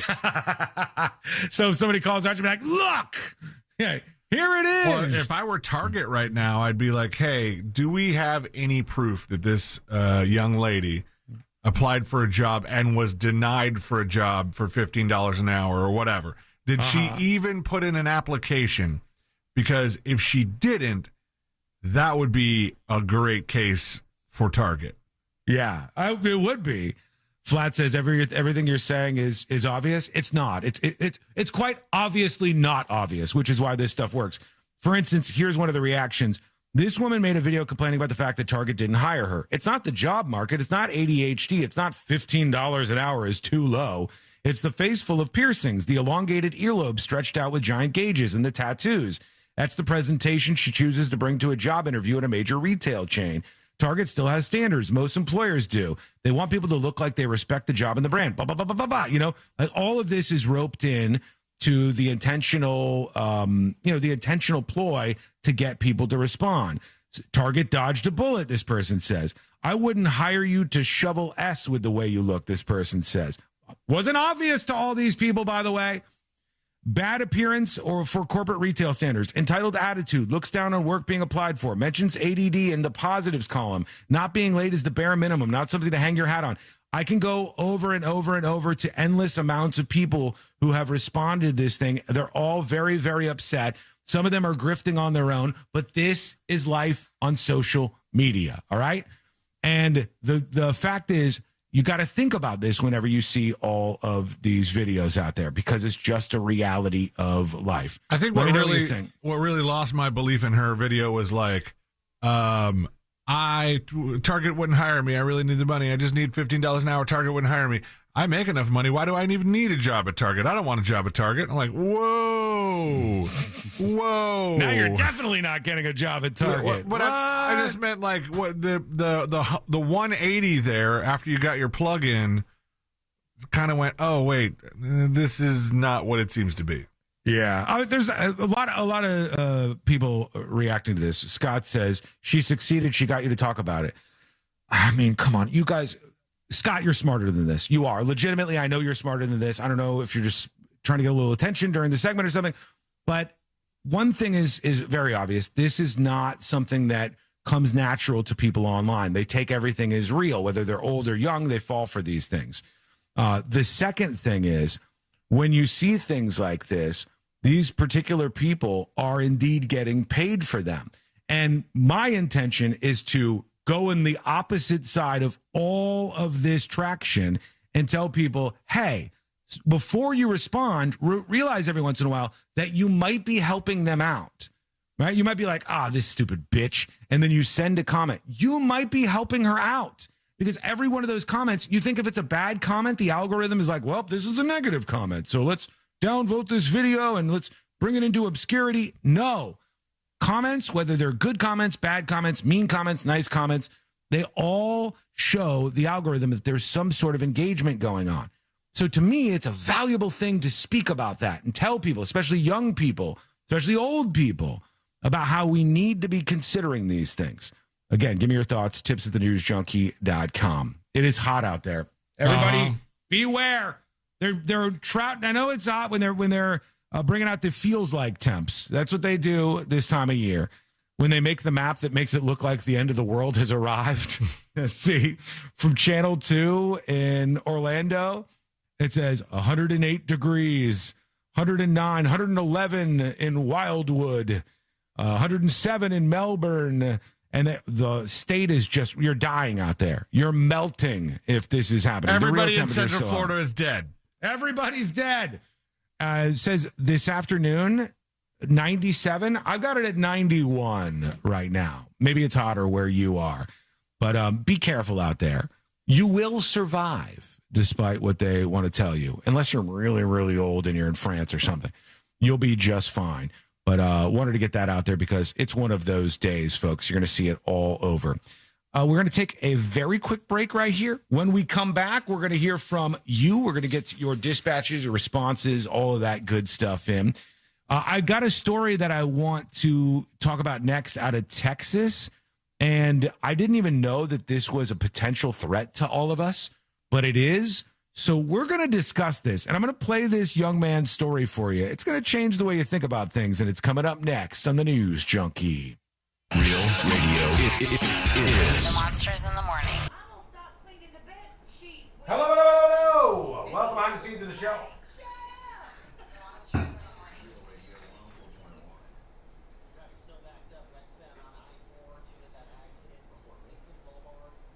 She looks more like a Cash App girl? What does that mean? I agree with Sean. My boyfriend watched all this dumb crap online and then retells the stories or the news. And I'm like, who cares? Why are you watching and spreading this garbage? It is a problem that is persistent across the vast majority of people who are hearing what I'm saying and just out there in general on the audience. They don't know that there is actual structure and skill that goes into pitching these things to get emotional reactions out of you. It's not necessarily new.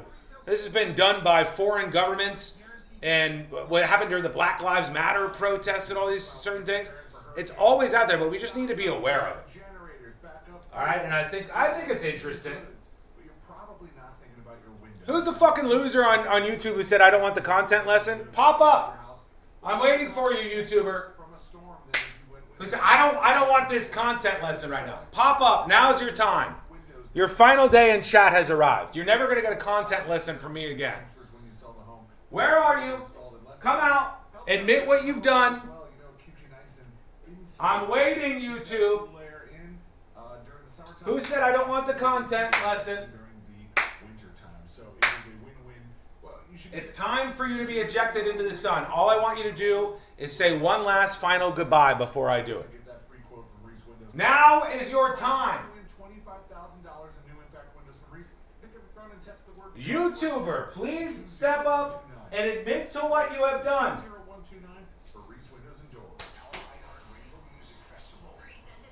Couple minutes and we're back live, by the way. Old people fall for random news clips all the time and get scared of the world. Absolutely true. 100% true. It's hotter than two rats banging in a wool sock.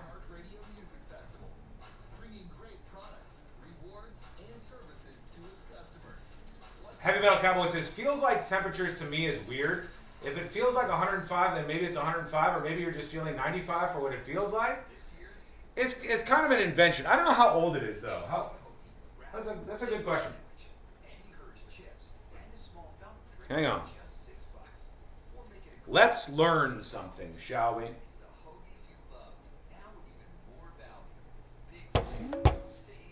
Hey, little buddy. Hey, what's on your mind? Can you say, what's up? What's up? What's up? What's up? What's up? What's up? Anyhow, when did feels like temperatures become a thing? Let me check on that real quick. So, it's been around for decades, but feels like became much more prominent in weather apps over the last 15 to 20 years. For hot weather, the National Weather Service introduced the heat index back in 1979. And for cold, wind chill's been used even longer. Apps just pull those together into one number that's easier to understand at a glance. One more thing. What's up? What's up? Yeah. All right, see you later, buddy. Oh, we learned something. We learned a little something. Okay? Sun State John, how's the eye?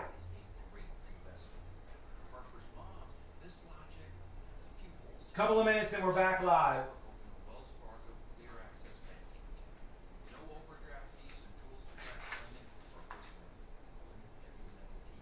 many of you, when you were younger, how many of you at some point in time, by the way, the person who said I don't want this content lesson, I was just kidding. I'm not going to ban you.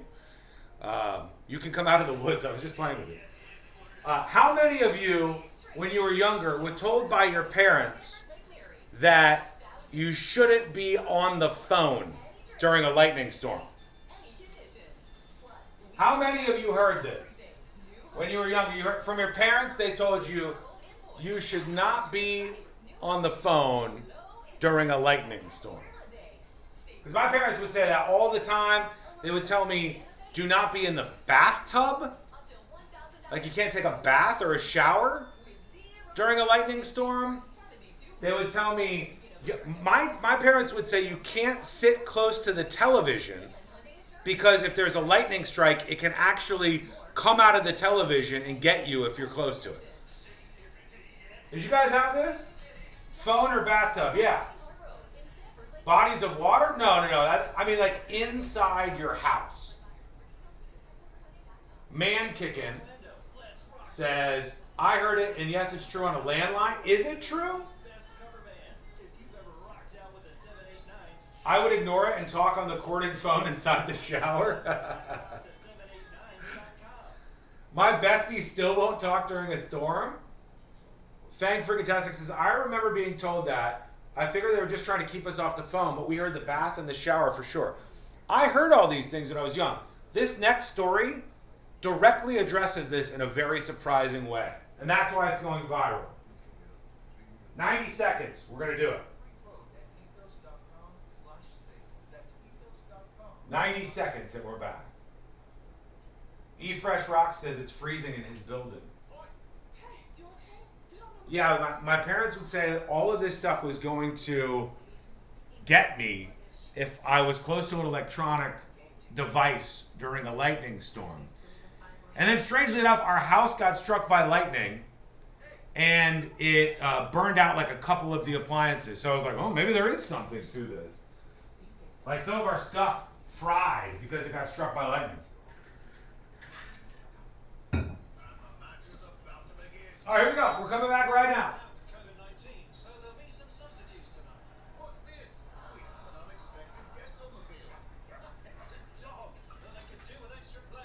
Stand by. COVID-19, so there'll be some substitutes tonight. What's this? We have an unexpected guest on the field. It's a dog that they could do with extra players. She's going for the ball. Are front paws hands or feet?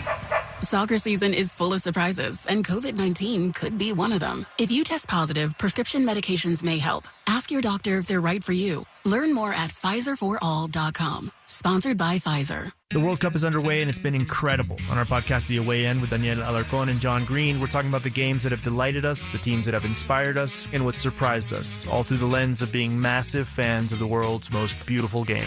Daniel, I can hardly believe the drama that the group stage brought us, but now it's time to talk about the teams that are left as the tournament reaches its crescendo and decides the next World Cup champion. Open your free iHeartRadio app, search The Away End with Daniel Alarcón and John Green, and listen now. Go to markspain.com to get a guaranteed offer on your home today and start packing.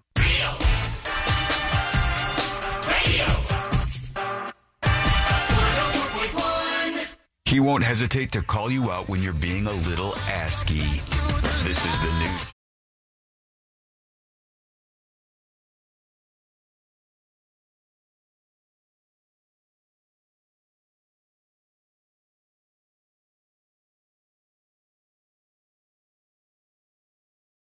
Newsroom.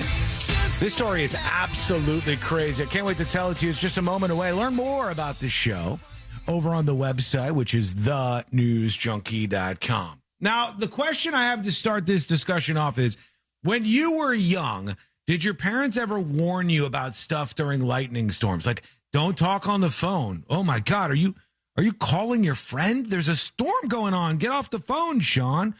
My parents would say this, or they'd go, you're thinking about taking a bath right now? There is a lightning storm, Sean. You're going to die. You're going to get struck by lightning.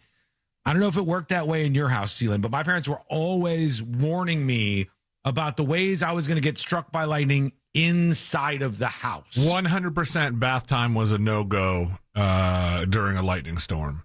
Was that legit? I'm going to get into the story that makes this all make sense in a second, but was that like a legitimate concern? I feel like we've brought this up before, and there has been, I don't know, there has been like mixed reviews on whether or not it's happened. I feel like getting struck by lightning in that manner is very much a freak accident. My parents would tell me you could be in front of the TV, C-Lane, and if you were too close to the TV, the lightning could come through the television screen and zap me in front of the TV. That, I think, was the most nonsensical one. I think so, too. Talking on the phone makes a little sense because the phone did carry power. That was how there was an amount of power that ran through the classic telephone line. And the power, if the power raised up to a certain voltage, that's what made it ring. And then when you picked it up, the power drops, and that's how the phone company knew to start billing you if you were doing long distance, all that kind of stuff. But obviously now talking on a cell phone is not going to attract the lightning somehow. But people still do that. Somebody said in chat when I was talking about this, getting everybody ready during the break, somebody said, yeah, I have a friend who still won't talk to me on the phone, like even on a cell phone, I think, was what they were talking about. Because it's storming outside. There's lightning. That's a little paranoid. So, some of the arguments I've heard for the like if you're in the shower. Jeez, I'm sorry. Oh, you didn't. This was really coming to you today. I did not want to do that. This is everybody's auto playing me. My apologies. Go ahead. One of the arguments I heard for the shower thing is that when you're showering, the stream of water hitting you is not necessarily a direct unbroken stream, so it would be hard. Ah, okay. So the electricity can't ride on it because it's broken. Kind of. But I've also heard that argument for peeing on live wires, and I still don't want to chance it. Well, we're going to have to try that. During the show tomorrow, we're going to get a live wire, and C-Lane is going to urinate on it to see if this is true. In the meantime, we'll tackle this story that autoplayed. Can it be like 12 C-Lane was volts talking. or something? Maybe like just like a 9 volt, like licking a battery to see if it's got juice in it. Can we do that much? And then maybe I'll pee on that. Here's what happens, C-Lane. And So no. All right, no fun, Sean. I'm down, but let's get to this first because this is what actually happened to this young kid in Texas. And maybe my parents were right about the danger. Here it is. It's not unusual this time of year. We're talking about thunder and lightning. But what happened to one boy near Houston certainly was unusual. As he described it, the odds are like 1 in a million. ABC's Hannah Battah has more on that. This morning, a teenager outside Houston, Texas, sharing his story after being electrocuted by lightning while inside his home. All right, so he is inside his house. Lightning storm is going on. It's the thing that we've heard so many times from our parents. You're going to get struck inside, but it really happened to him, and here's how it happened. 13-year-old Vlad Skridin was playing video games on his computer. Super gigantic boom, and I got super scared. I jumped up. I also had a shock on my stomach, so I just started screaming.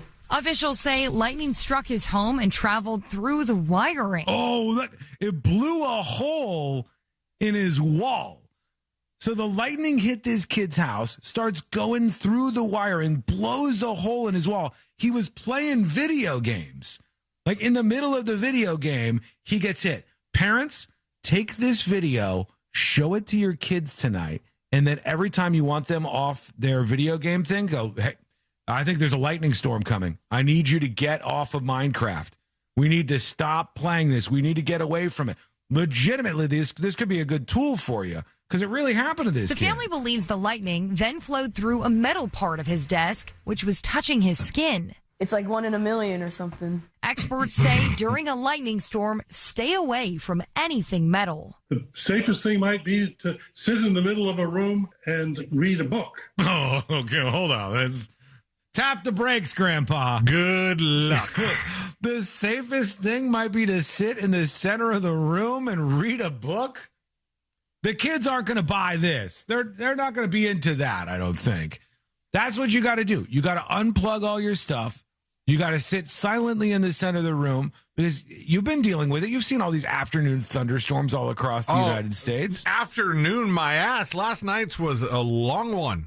That was bad too, right? That was very percussive last night. What were you doing while this storm was happening? Watching. Well, there was a long time for the storm. Most of it was watching TV because I think we had mostly put Jackson to bed. Dangerous. You could have gotten zapped by the lightning. You need to turn off the television, get in the center of the room, and read a book. That's how you have to handle this, for God's sake. Actually, this is going to sound sadder. I probably would have been more zapped by the couch than the television if it's traveling through all of the means.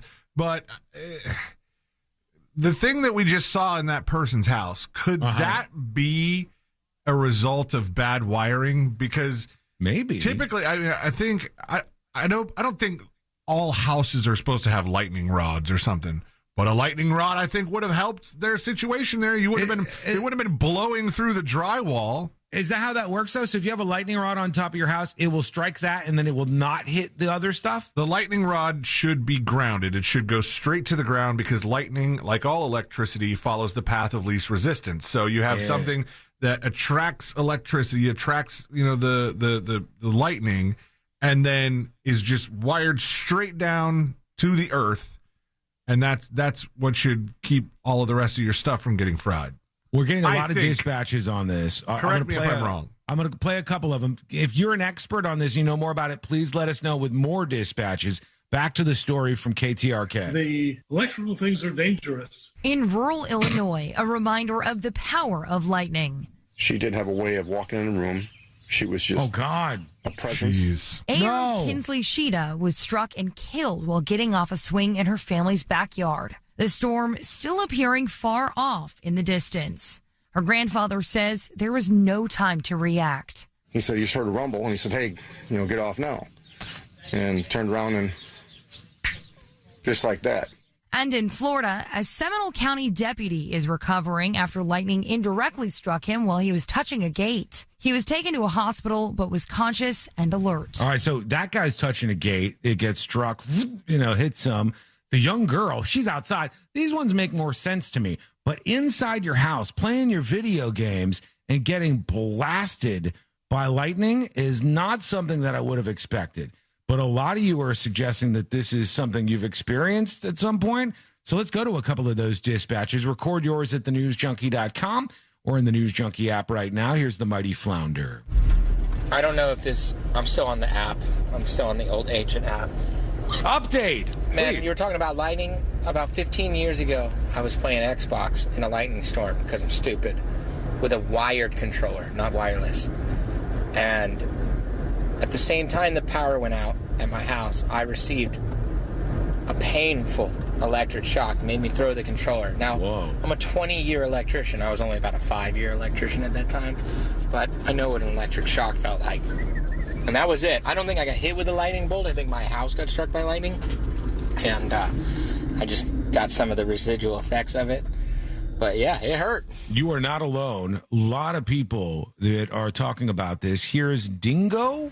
What up, News Junkie? Dingo here. I just want to chime in real quick about the thunderstorm. In my house, it was whatever you do, don't talk on the landline during a thunderstorm because the lightning will come through that phone and shock you in the ear. I never believed it, but then I was watching, I think it was season 1 of Stranger Things, and it totally happened. Come on. And my parents were right all this time. Go figure. I don't know if we have to be wary of the upside down, but I think we should be wary of what could happen here. One more. Here's AJ. AJ Soup.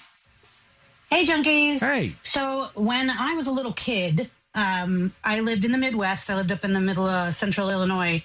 And we had a huge storm, a big lightning storm and everything like that. And my mom was never a big, but beware of the lightning. We never really took precautions or anything like that. Inside the house, it wasn't a big deal. We didn't unplug things or anything like that. But our house did get struck by lightning. And my sister and I were sitting in the living room watching TV. And the lightning came and blew out the front of the TV. See? So that actually did happen, can happen. And my mom was downstairs taking a shower, and she got zapped in the shower So it can happen. I don't know how often or, if that was just an anomaly, but I do remember that happening when I was a child. Well, judging by the feedback we're getting, it's not that incredibly rare throughout somebody's lifetime to experience at least a close call. It could be that this is more of a danger than a lot of people think. Let us know what your experience is. Go over to thenewsjunkie.com, thenewsjunkie.com. Over there on the website, you can record a video or audio dispatch, and bam, you're on the show just like that. All right, thank you to everybody for the big support, the gifted subscriptions. I think those are almost all gone. You might be able to claim some of them thanks to the generous Oilers out there who are joining us. Oh, there's a couple left. Hang on, I'm checking right now. There are 6 left. Claim them now and be on board with a premium subscription to the News Junkie over on the website, thenewsjunkie.com. Tips, dispatches, all of that is incoming. It's how you join us on the show, and it's all available right there on the website or on the app. Search for The News Junkie in the App Store right now. Quick break. We'll come back with more of that, I promise you. Also, we got the hot sheet. That's going to get us geared up for Fritz on the Street. Ceiling, we've got people who are interested in joining us. They are sending those emails through. We're just going to pick one of them and respond and get them up on Zoom so they can play along with us today in Don's place. So it could be you. You have a couple of minutes to email before we get everybody locked in. All of that is coming up next on the News Junkie. Coming up tonight on Real Radio at 7, it's a corporate time with Tom and Dan. Brought to you by MyEternalVitality.com and Modern Plumbing Industries. At 9 p.m., it's Real Laughs with comedians James McGill and Ken. And Real Music starts tonight at 10 on Real Radio 104.1. This weather report is brought to you by Mills Air. I'm Fox 35 Storm Team meteorologist Brooks Garner with your Fox 35 Central Florida forecast. Some of the hottest weather of the summer is upon. Hello, welcome to the show. BTW, I got a 12 out of that.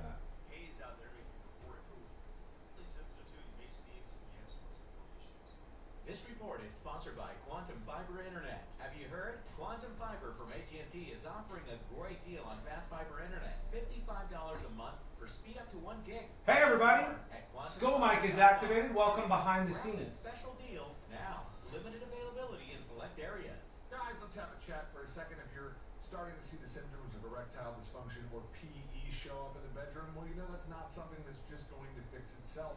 And it's time to call Premier Men's Medical Center. That's just it. They're going to help you. They want to get out ahead of it to make sure it doesn't get somehow worse. And then your only option is surgery, because they say that's the number one thing they try to avoid.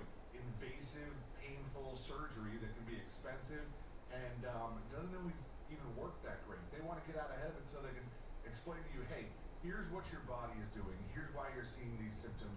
Here's what we're going to do. And they have these pain-free procedures where 98% of men see results right there in the office. Right there, same day.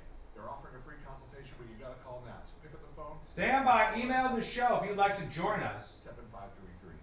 407-723-7533. Talk to Premier Men's Medical Center. They're going to help you get back to where you should be and get that confidence back. Find them online at premiermensmedical.com. Celebrate America's 250th anniversary with Renewal by Anderson and get $250 off every window and door this month. Yes, please. And zero interest. 8 months. With Renewal by Anderson, you're getting American craftsmanship, expert installation, and signature service. But you're also getting longevity. Unlike traditional vinyl, Renewal by Anderson's acclaimed windows and doors use Fibrex, which doesn't warp, crack, or degrade over time, meaning your windows and doors are going to last a lot longer. Renewal by Anderson's acclaimed windows and doors are also designed to reduce outside noise. Hey everybody, TNJ Chat, YouTube, Twitch, welcome on board. It's good to have you. Fritz on the Street is on the way. Jean says, thunderstorms at night are the best, hearing it from far away and moving towards you. It is like pleasant. It is very pleasant to sleep in. I agree with that. Hi, this is Mike Letcher with Talent Wealth and the Guarding Your Nest Egg radio show, and I have another investment idea for those seeking. Sounds to me like lightning isn't so bad. Look at all these survivors who now have a cool bar story. That's one way to think about it, right? All right.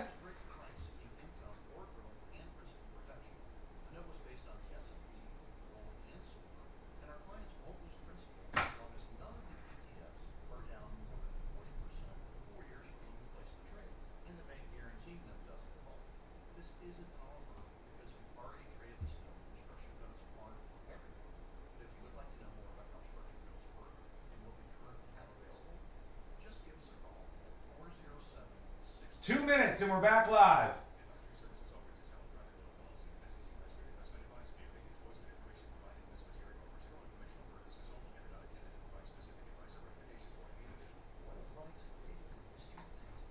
Hey, Bird Nerd. Hey, Night Nurse. Hey, Tanya. How are you? Hey, Nicole, Kevin, Keith. I see you all.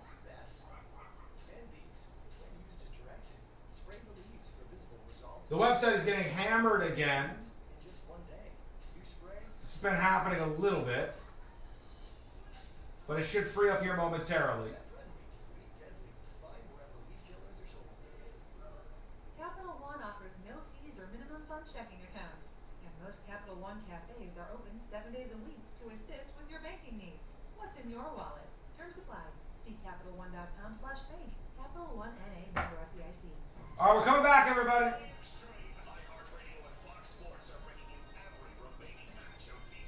CapitalOne.com/bank. Capital One NA, member FDIC. A thriller in the extreme. iHeartRadio and Fox Sports are bringing you every remaining match of FIFA World Cup 2026. All the way up to the final, July 19th. The games are live and for free. Just download the iHeartRadio app now.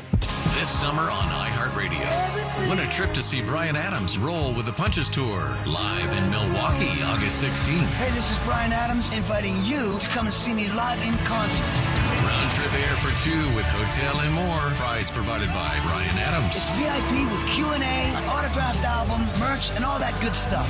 Tap the contest tab while you're listening to us on the free iHeartRadio app for your chance to win. So roll with the punches on the iHeartRadio app to enter. This portion of the News Junkie is brought to you by that mortgage guy, Don. Don't miss the boat. Compare your quote with that mortgage guy, Don.com. Real Radio is on Instagram at Real Radio 1041. Sponsored by the law offices of Anajar and Levine Accident Attorneys. Call the law offices of Anajar and Levine at 1-800-747-FREE. That's 1-800-747-3733. Radio.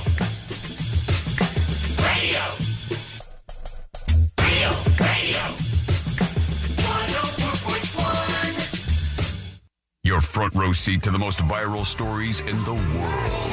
This is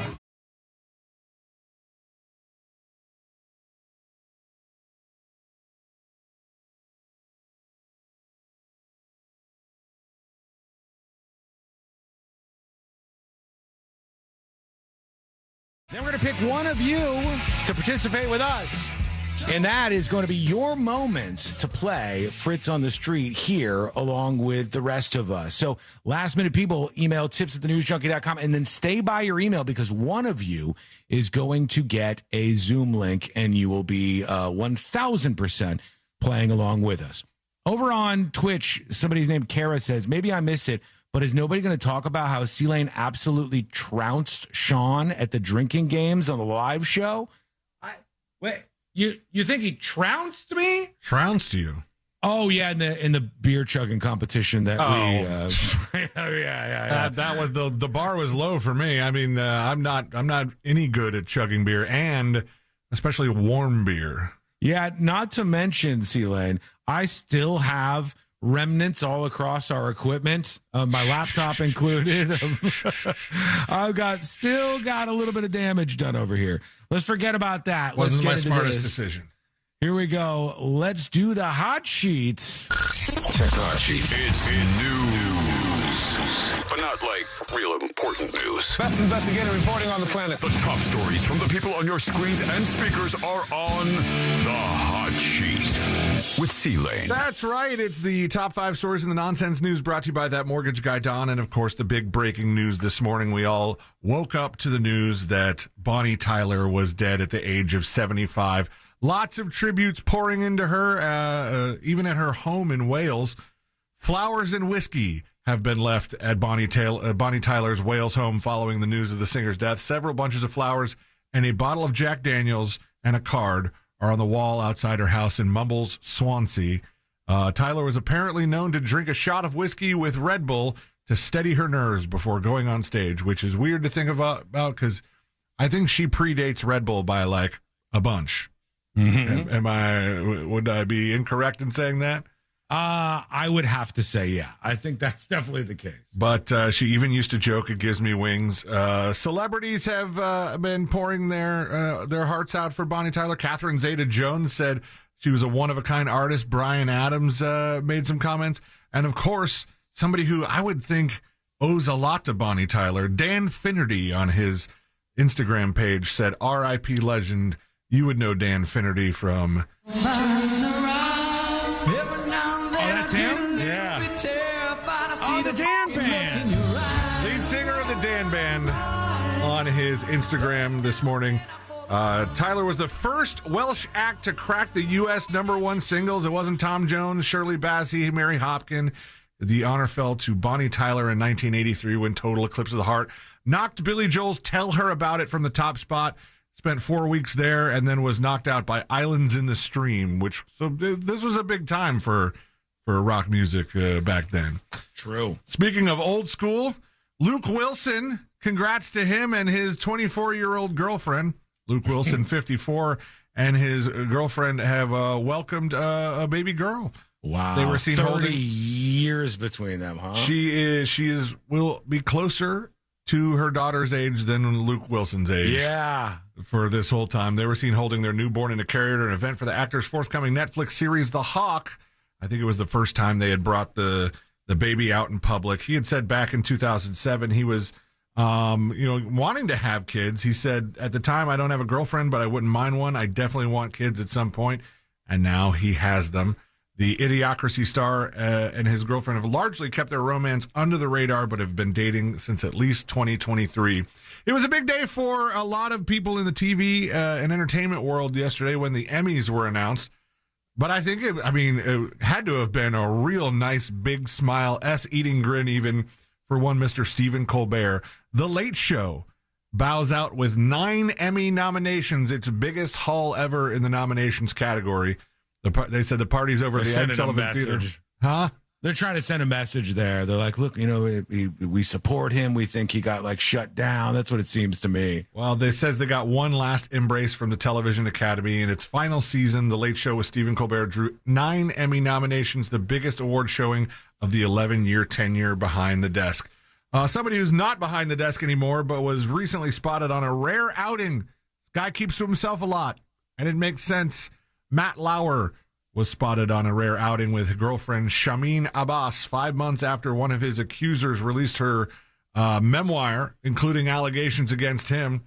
The couple attended the annual 4th of July party of Patriots owner Robert Kraft.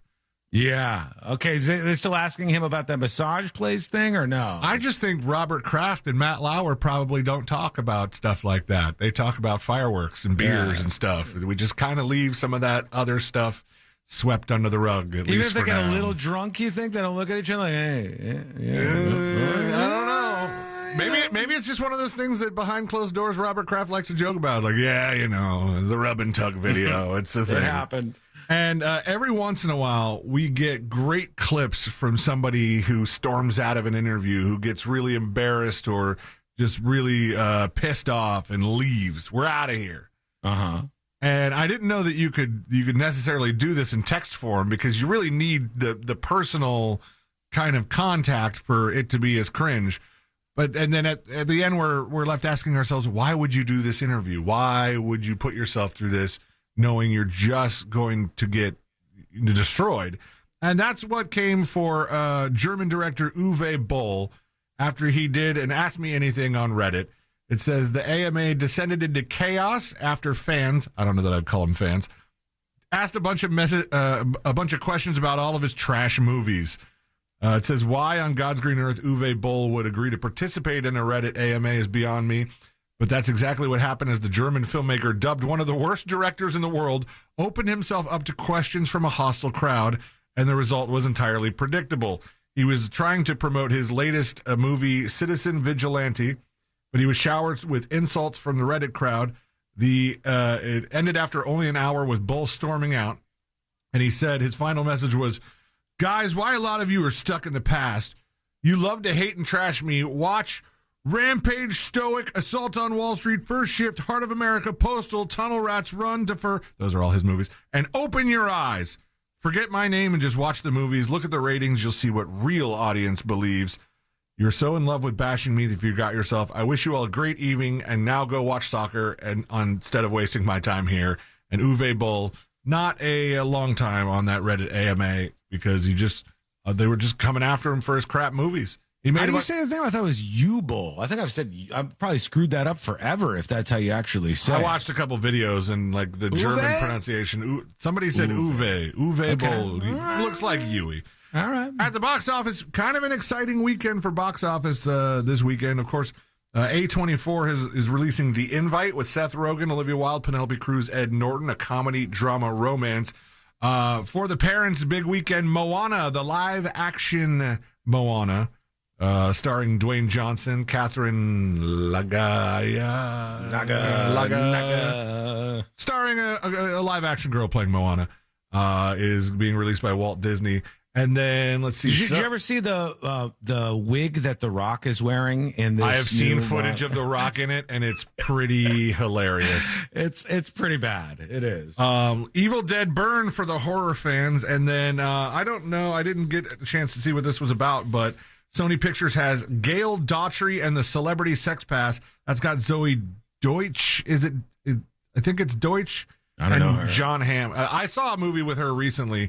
Real roller coaster. Like tears and then laughing, tears, laughing.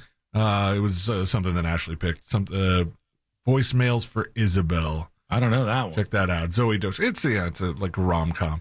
Hey, if you are looking for a house, you're looking for that dream home, that mortgage guy Don wants to help you out. He is the expert that will help you get a lower mortgage rate. So if you already have a quote or you have an existing mortgage with a 7 or 8 in front of your rate, you should be talking to Don immediately. You're leaving money on the table. Go find him and all of the past episodes of the Home Loans Radio Show with thatmortgageguyDon.com. Don't miss the boat. Compare your quote with thatmortgageguyDon.com. Speaking of Don, he wants somebody stepping up for him today in Fritz on the Street.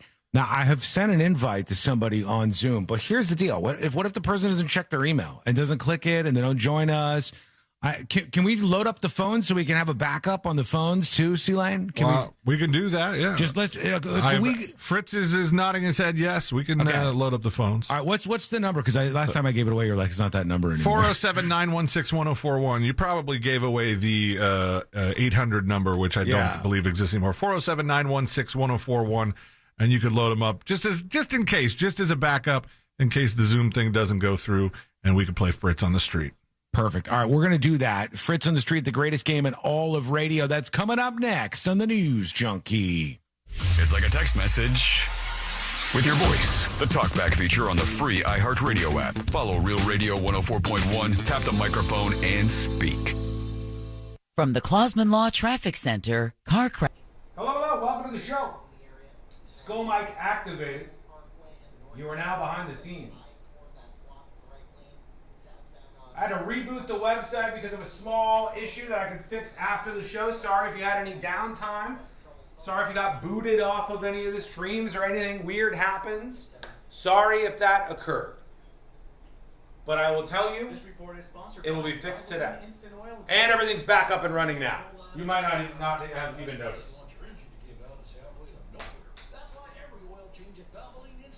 I'm saying C-Lane wins today.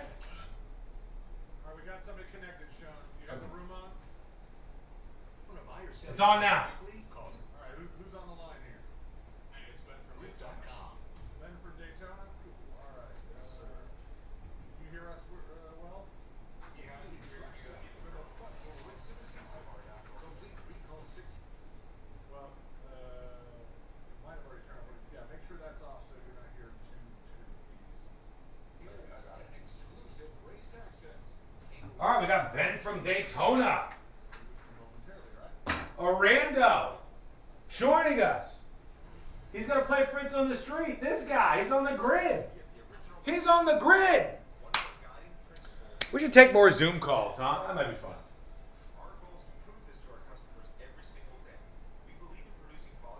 Jason Momoa says, I love this behind the scenes view. We do this every day. Where have you been? Where have you been? This is the grid, Momoa.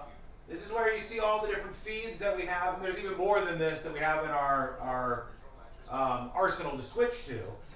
And we've got this person who's going to be playing along on Fritz on the Street. He's connected via the Zoom setup. What could possibly go wrong? God Awful says, I'll go with beginner's luck, ruling out, and I'll choose the new player for the win. You think he's going to win? Mr. Ben from Daytona? We'll see in 4 minutes. You should do Zoom call confessions. I would, but I don't know that anybody would do it, right? What I think we should do is just do Zoom calls on Friday. We should try that tomorrow. We should just do Zoom calls on Friday so people could call. You can argue. You could agree. You could say whatever. We can open that. We're gonna open that up for sure.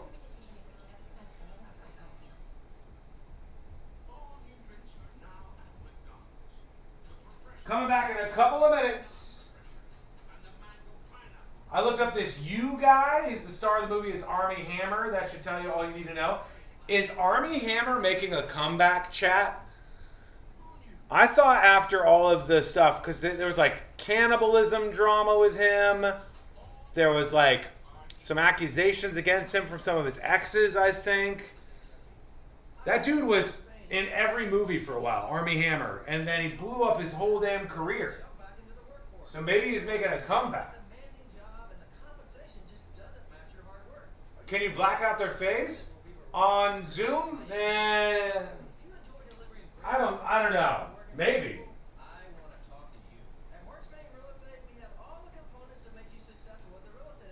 Now, what do we think? Do we think our player, our guest player, is at some sort of disadvantage? Because he's on Zoom? I mean, should we give him an advantage? I don't know. How do you come back from cannibalism? It's a tough one. That is a tough. Once you go down that cannibalism route, I know better than anybody. It's hard to come back from. 90 seconds, and we'll be coming back live on the show. There will be a slight delay, yes. I mean, technically there's a slight delay for me too. All right, we got Fritz on the grid. Here he is. Back at Master Control. Fritz is joining us. Celia, I'm sure you already saw it, but there's a software update pop up on Fritz's screen, just a heads up. You sound a little hypocritical about getting on his cannibalism. I mean, mine wasn't text messages very aggressively saying that he was seeking to eat people. Mine was conversations on an intellectual level about trying human meat if given the opportunity. And I think we all agree that's a must-do. Sean, your delay is your brain. Got me. I'll never recover. Here's our guest player, Ben, right? Is his name Ben? I hope I don't screw that up. Ben's moving around his house like crazy. Yeah, Ben from Daytona. Let's see if he can win. Let's see how it goes. We're coming back, everybody. Fritz on the Street is happening in just a moment. Carrier. Go to millsair.com. iHeartRadio FIFA World Cup Update. The World Cup quarterfinals are getting started. England's Morgan Rogers knows they'll be going up against a tough Norway team on Saturday. They're a difficult team. I watched a bit of the game and they were the better team for large parts and deserve to be here, and it's going to be a difficult game, I think. Norway knocked out five-time champion Brazil in the round of 16. The quarters get started today with France facing Morocco. Download the iHeartRadio app for live Fox coverage of every game. Live from the JustCallMo.com studios. Got a question after an accident? Just call Mo. Visit JustCallMo.com or dial 1-800-CALL-MO. This is WTKS-FM HD1 Cocoa Beach, Orlando. An iHeart radio station. Guaranteed human.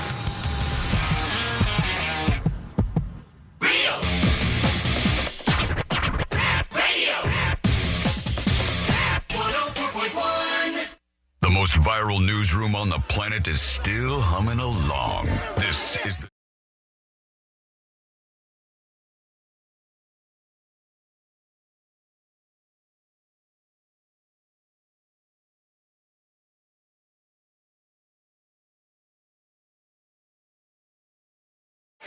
On the Street, the greatest game in all of radio in a moment.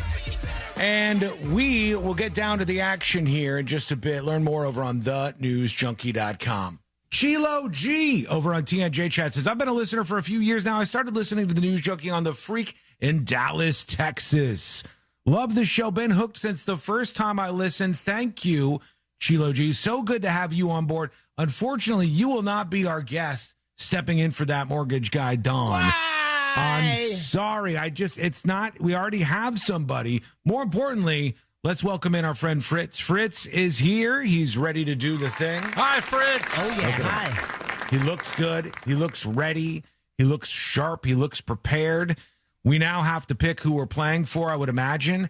So I'm going to play for Chilo G since I just mentioned him over on TNJ Chat. Chilo G on TNJ Chat is my player. If I win, you win, and you get a great prize. What about you, C-Lane? I'm going to play for Evil Eye on the texting service. Evil Eye. I'll put that down here. And then playing for himself, let's welcome Ben from Daytona. Ben, hello? Hey, what's up, guys? There he is. Ben from Daytona is with us. Ben, do you know how to play the game Fritz on the Streets? Oh, absolutely. Okay, he's ready to go. And with that, Fritz, are you ready to go? I believe I am. All right, let's do Fritz on the Streets. Now it's time for Fritz on the Street. Hello, Sean. Hello, C-Lane. Hello, Ben from Daytona. Hi, Fritz. Fritz on the Street is sponsored by That Mortgage Guy, Don. We have a very entertaining show each 9 a.m. every Saturday here on Real Radio 104.1. That's me, Fritz, That Mortgage Guy, Don, and MJ. We answer your mortgage-related questions live on air, 9 to 10:30 a.m.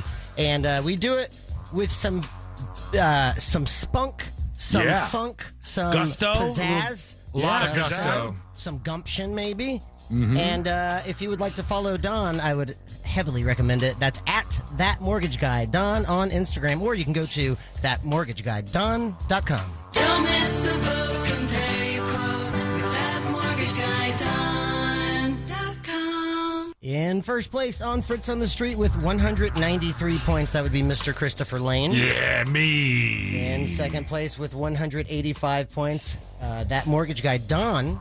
In third place with 145 points, Mr. Sean Wasson. Yeah. And in fourth place, why not, with 69 points, Ben from Daytona.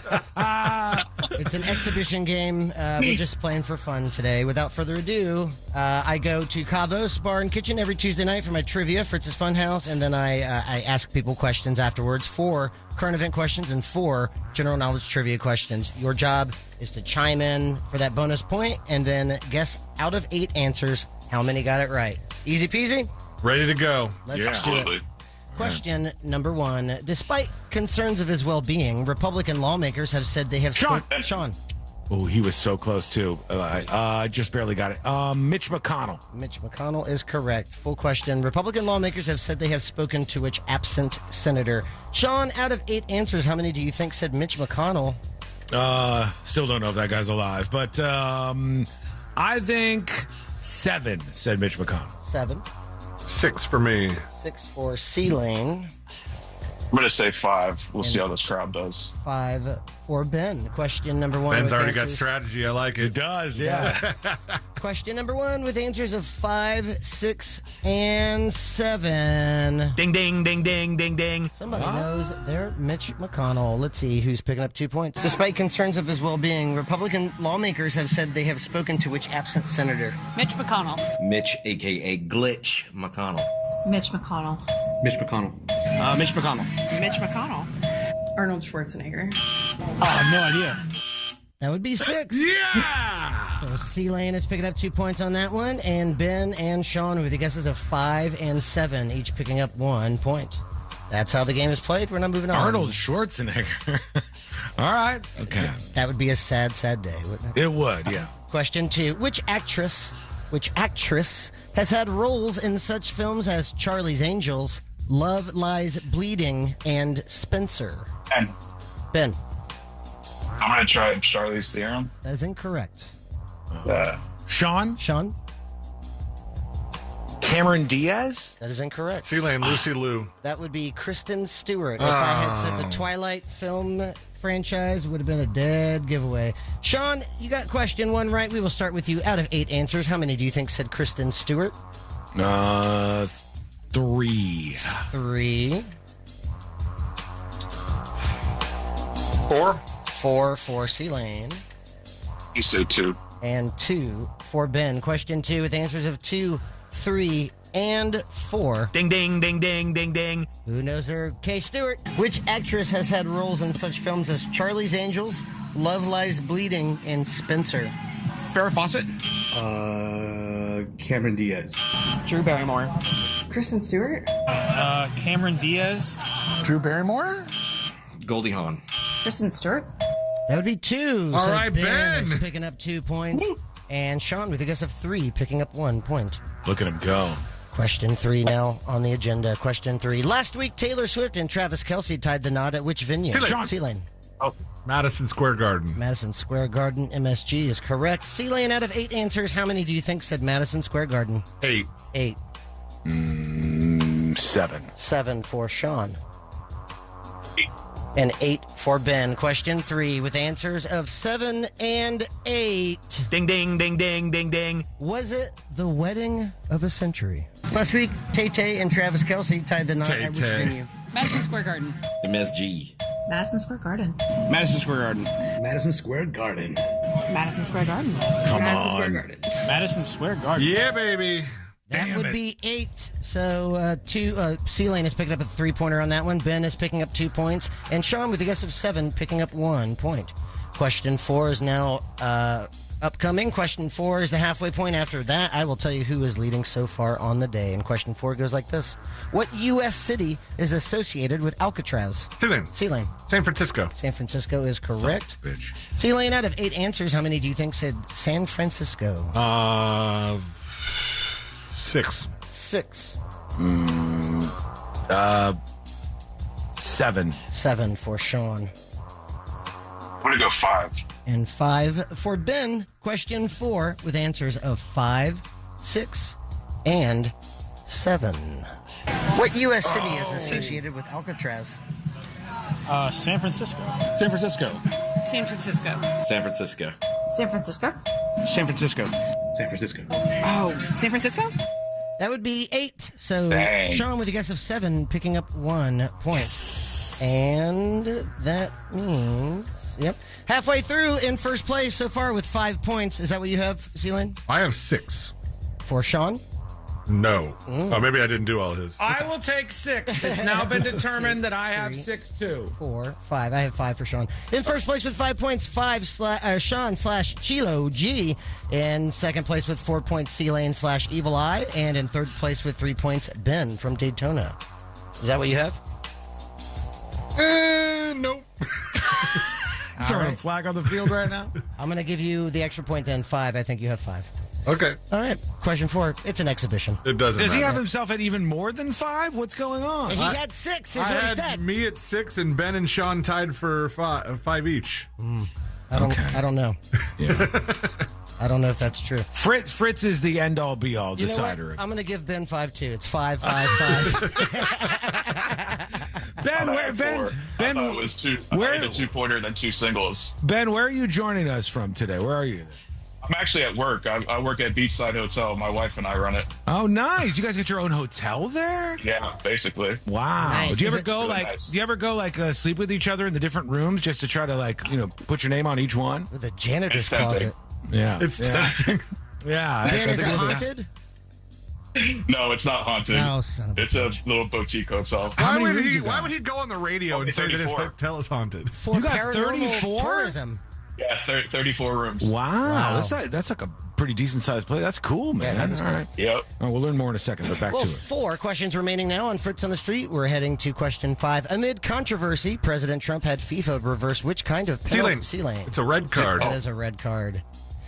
Trump had FIFA reverse which kind of penalty for Team USA in the World Cup? C-Lane, out of 8 answers, how many do you think said the red card? 8. 8. 7. 7 for Sean. I'm going 7 too. And 7 for Ben. Question 5 with answers of 7 and 8. Ding, ding, ding, ding, ding, ding. It was a hot topic. Amid controversy, President Trump had FIFA reverse which kind of penalty for Team USA in the World Cup? Oh, it was a red card. Red card. A red card. Red card. Red card. Folarin Balogun. Red card penalty? Red card. The red card. That would be 8. Yeah. So C-Lane is hitting a 3-pointer on that one, and Ben and Sean with your guesses of 7, each picking up 1 point. 3 questions now remaining. Question 6. It's about a treat that everyone loves. What company makes Reese's Peanut Butter C-Lane. Cup? C-Lane. Is it Nestle? That is incorrect. Sean.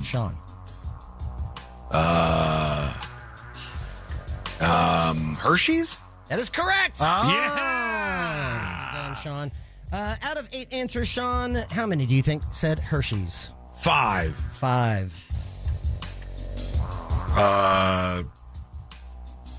6. 6 for C-Lane. Really only 2 major options. I'm saying 6. And 6 for Ben. Question 6 with answers of 5 and 6. Let's see who knows their sugary treats. What company makes Reese's Peanut Butter Cups? Is it Hershey? Hershey's. Mars. Mars. Mars. Mars.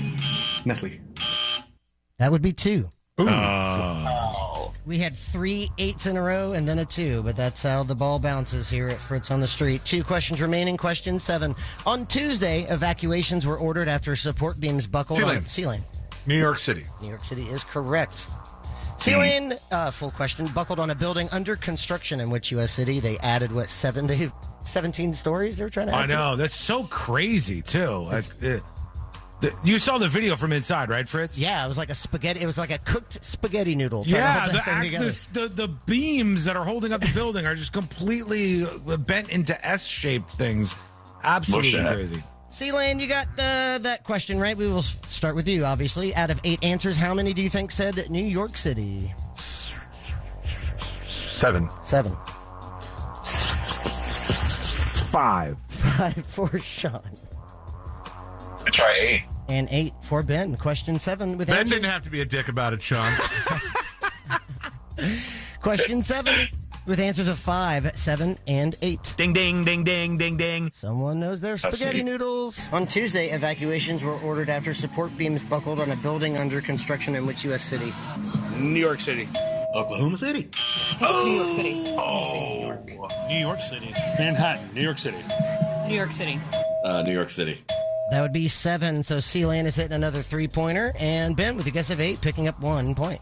1 question now remaining for Fritz on the Street. But before we do, let's take a look at the leaderboard. In first place with 11 points, C-Lane/Evil Eye. Yeah. And then we have a tie for second and third, 7 points each. Sean/Chilo G and Ben from Daytona. Question. Sean is doing well today. Absolutely. Is no mortgage guy Don? You're not like, scared to lose anymore? I'm still only tied with Ben from Daytona. This is his first time playing the game. It's like it's a classic recipe of Don not being here and me giving him 2 extra points, I think.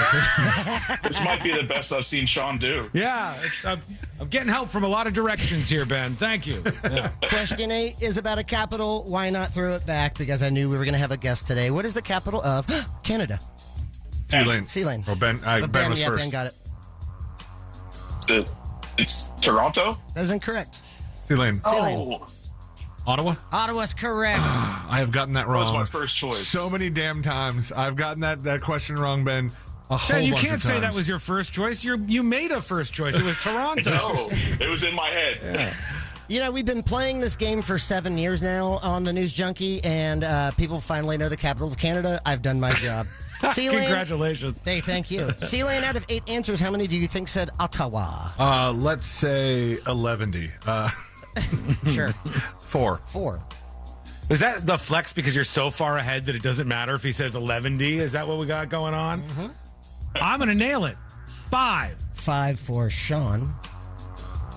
And 6. And 6 for Ben. Question 8 with answers of 4, 5, and 6. Ding, ding, ding, ding, ding, ding. Someone's getting it. What is the capital of Canada? Gotta be Toronto. Ottawa. Ottawa. Ottawa.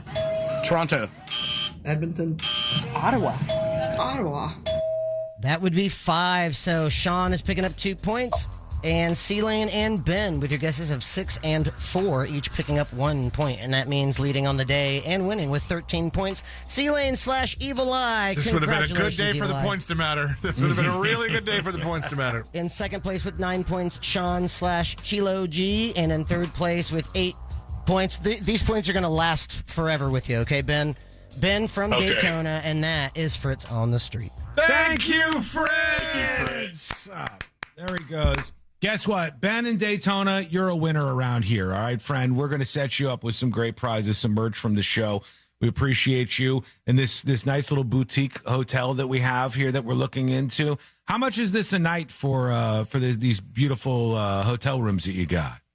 It's actually not that bad right now. It's like 130. What? Yeah, that's good. Yeah. That's a fantastic deal. What's the name of the place? Just shout it out. It's called Beachside Hotel. It's in Daytona Beach Shores. Are you lying that's to a us? nice Are you part of Daytona Beach there? Wait. Daytona Beach Shores.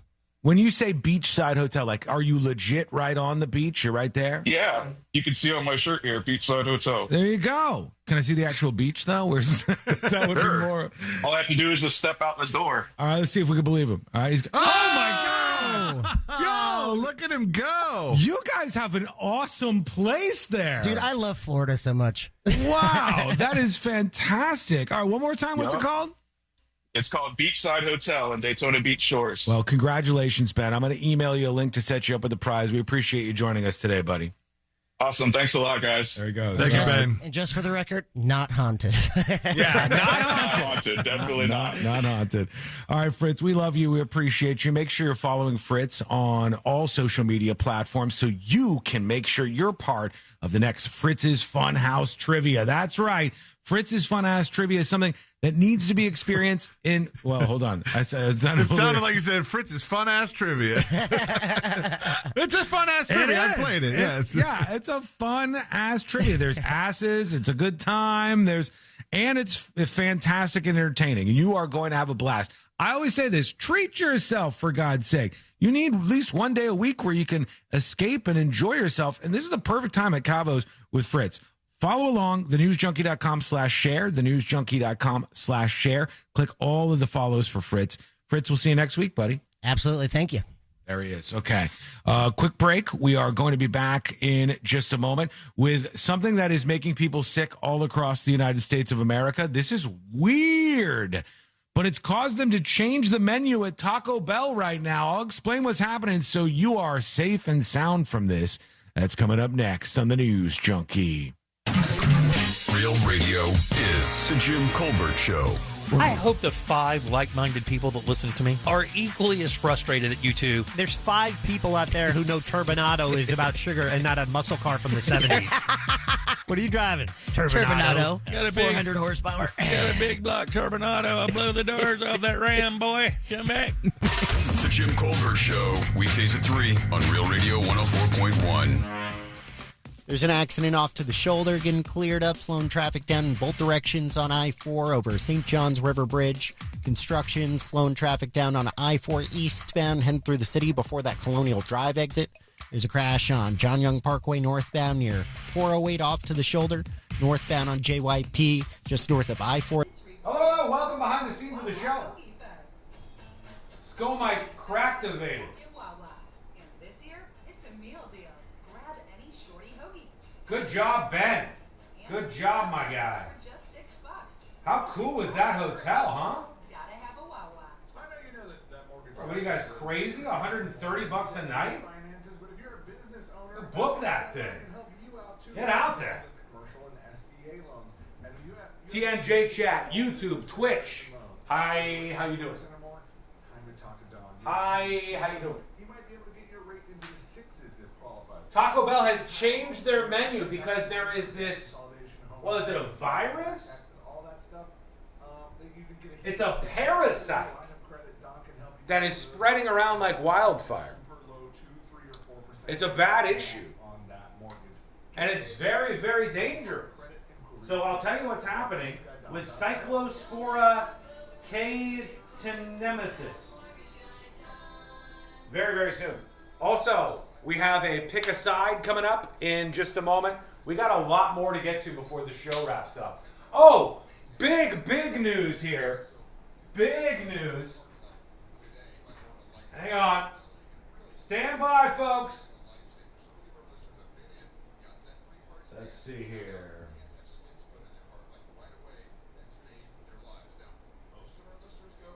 First things first. Thank you to Terrace Pilot with another 10 gifted subscriptions. Thank you, Terrace Pilot. Appreciate you and the big support. Also, here he is. Boom! Sunset John with 34 gifted subscriptions. It is a hype train, everybody. The hype train is rolling out right now. And I want you on board. Go claim those right now over on thenewsjunkie.com.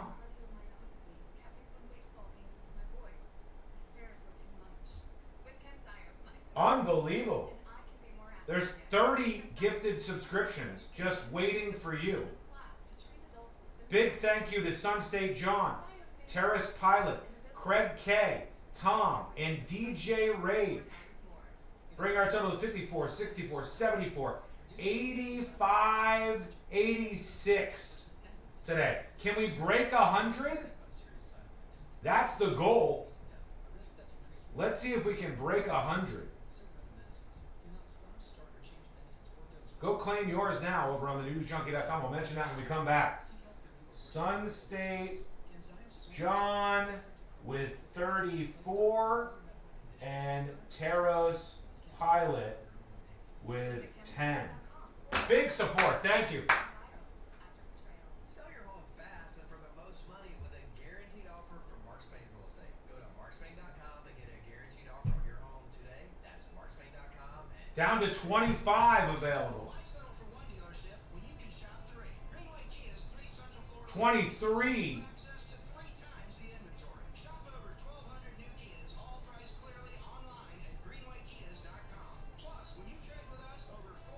Act now while you can. All you have to do is have an account and you just hit one button, claim, and now you have access. Premium access, unlocking secret shows.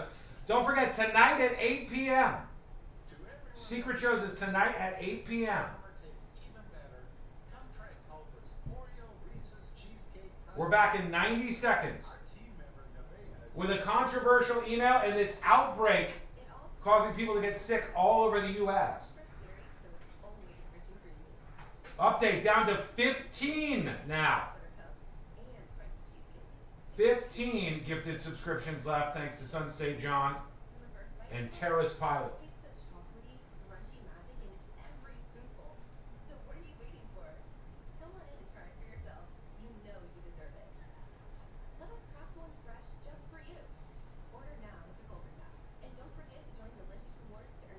All right, here we go. We're coming back right now. 10 gifted subscriptions left. That's it. Just craft one fresh just for you. Order now with the Culver's app. And don't forget to join Delicious Rewards to earn points with every bite. You know, I might go order one for myself. From Wisconsin with love. Welcome to Delicious. Oreo is a trademark of the Mondelez International Group used under license. The Reese's trademark and trade dress are used under license. And the match is about to begin. Most of the team is out with COVID-19, so there'll be some substitutes tonight. What's this? We have an unexpected guest on the field. It's a dog, but they could do with extra players. She's going for the ball. Are front paws hands or feet? Soccer season is full of surprises, and COVID-19 could be one of them. If you test positive, prescription medications may help. Ask your doctor if they're right for you. Learn more at PfizerForAll.com. Sponsored by Pfizer. The quarterfinals are set for the 2026 FIFA World Cup. Lionel Messi, the savior for Argentina. 18 teams hoping to hoist the trophy for their country. And the only place to listen to every remaining game for free is the iHeartRadio app. What a moment in the tournament. Fox Sports and iHeartRadio bring you all the action, no matter where you are. The biggest games are yet to come. Don't miss a moment. The referee blows the full-time whistle. Download the free iHeartRadio app now. Win $25,000 in free impact windows from Maurice Windows. Text TRUST to 20129.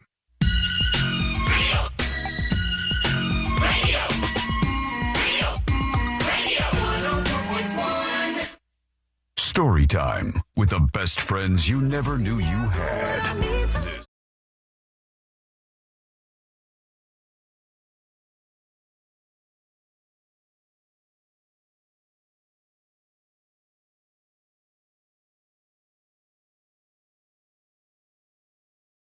Shot at it next week on the show. Absolutely. Hey, we got some stuff to work out here in just a moment. And I want to talk about kids and reading. Don't yawn. I don't yawn, but kids and reading is going to be the next topic in just a second. Trust me, this is interesting. More interesting than you are thinking. Than Is this C-Ladies thinking. what they do when the lightning storm's around? You got to sit in the middle of the room? You gotta, yes.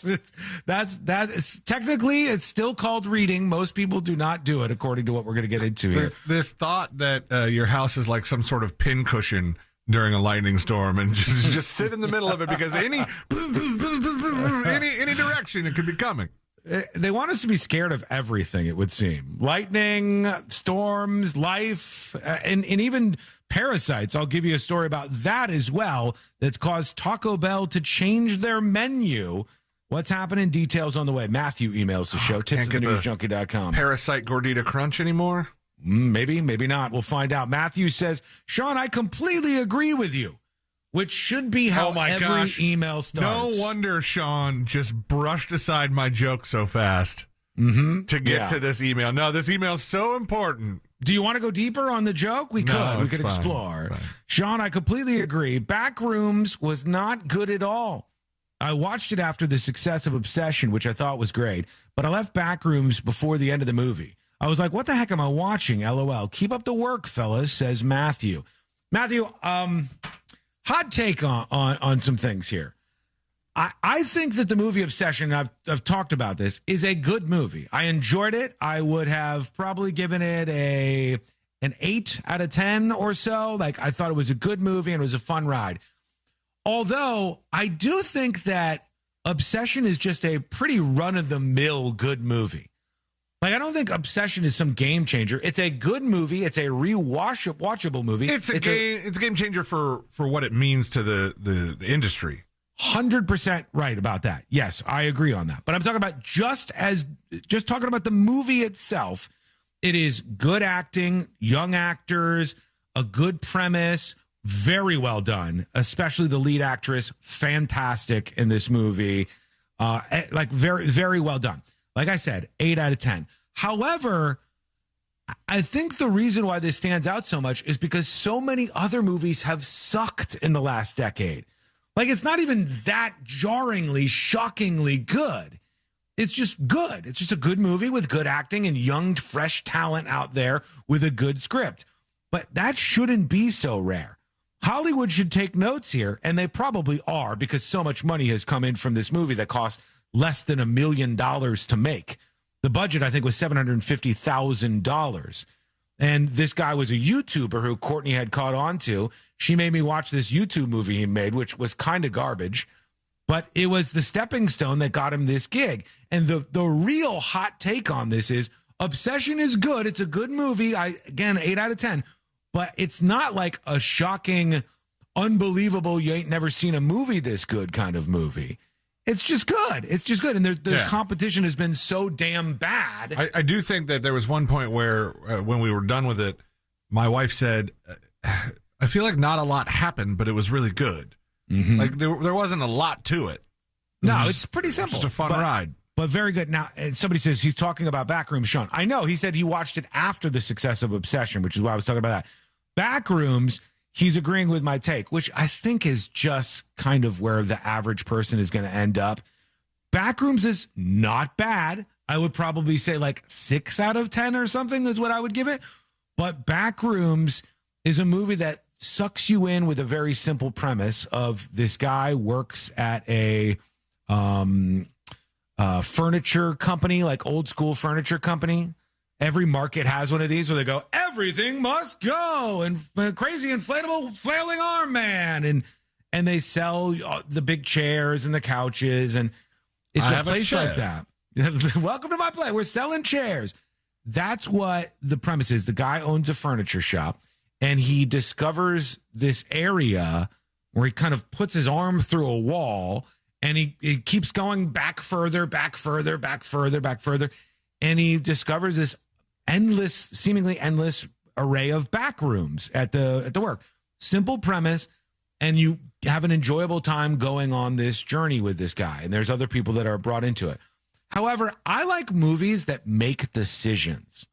This is me. I like movies that make decisions. I want the creatives who are taking part in this to refine their scripts, to refine their ideas, to refine their writing. Writing is important. You need to be able to speak and say things that people can understand, be coherent. That's a big thing, right? But I don't like when you get to the end of it and they put question marks everywhere and you go, well, it's up to your interpretation. No, make a decision, make a move. Or if you're making moves just to kind of fool everybody, be honest about that. I love the movie Weapons. I think that was a pretty good movie. I put it up there with Obsession at about an 8 out of 10. I enjoyed it. Fresh idea at the time, well shot, good looking movie. But there was a scene in the movie Weapons where I don't want to go through the whole premise of the movie, but they go to a house that's sort of at the center of all of this stuff, and there is an assault rifle rotating on top of this house, sort of like you're in a video game and you can grab it, and that will be part of your inventory. And afterwards, people said, oh, this is a reference about school shooting. And then people said, no, it's a reference about violence in America. No, it's a reference about mental health. It's a reference about people who are unable to afford their homes. And everybody had all of these different takeaways.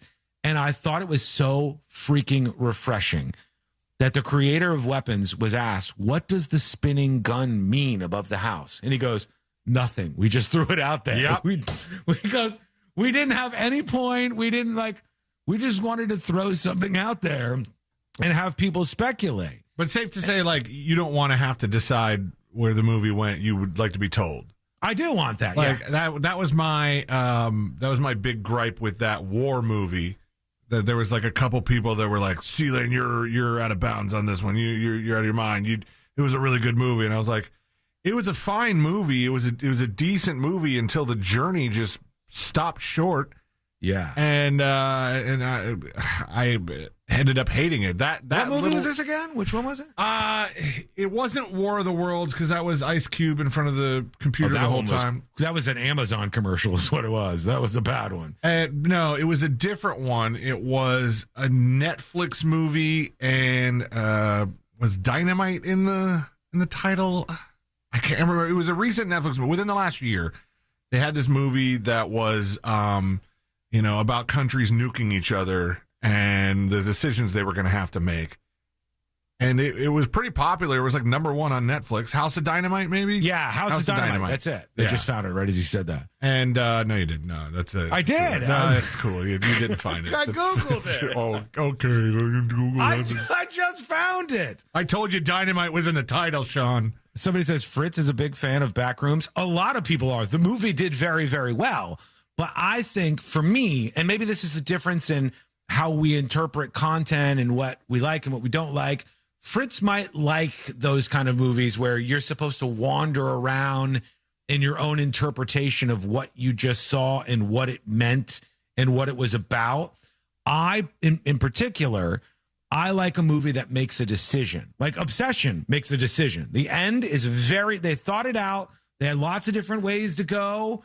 And they said, this is the avenue we're taking. What did you think of, and I don't even know, because we don't talk about this show a lot, I don't know if you were necessarily tuned into it as much as maybe Josh was. Love Island? Yes. Nah. What did you think at the end? Where they made you make the decision? Where they killed them all? Who America wants to send home from the island? I can't. No, do what it are you as talking good. about? Which one? The Sopranos. That was a very famous example of a damned if you do, damned if you don't finale, where things may or may not have been about to go down. And then the whole family is just sitting at the old diner listening to the Don't Stop Believin', and then cut to black, and the show is over, and you don't know. That's so funny because Zephys Biker on YouTube just said, I feel like the Sopranos ending is going to get mentioned in this topic for not wrapping things up with a bow. Yeah. And that's so, there was so much debate. At the time, people thought of their HBO cutout because how could they do this to us? Yeah. And then some people were like, that was the worst ending ever. It was so stupid. Why did you just cut to black? And then my friend Brian, at the time, who was a huge Sopranos fan, was like, it was brilliant. It was just a masterpiece. I agree with Brian. I think that Brian is right, but that's for TV shows. Now, here's why. The Sopranos... The TV shows thing, though, could be even worse. How much time of your life did you put into The Sopranos if you watch the entire, all seasons of the show to not know how it ends versus you just do a 90 to 120-minute movie, and at the end of the movie, you don't really know what happens. But The Sopranos, with all of that they put into it and all the character development and all the great acting, there was no way to please even a large portion of that audience with the ending that you chose, other than what they did there. And so that goes back to, like Yucker says over on Twitch, Sean doesn't want to think after the movie's over. Got it.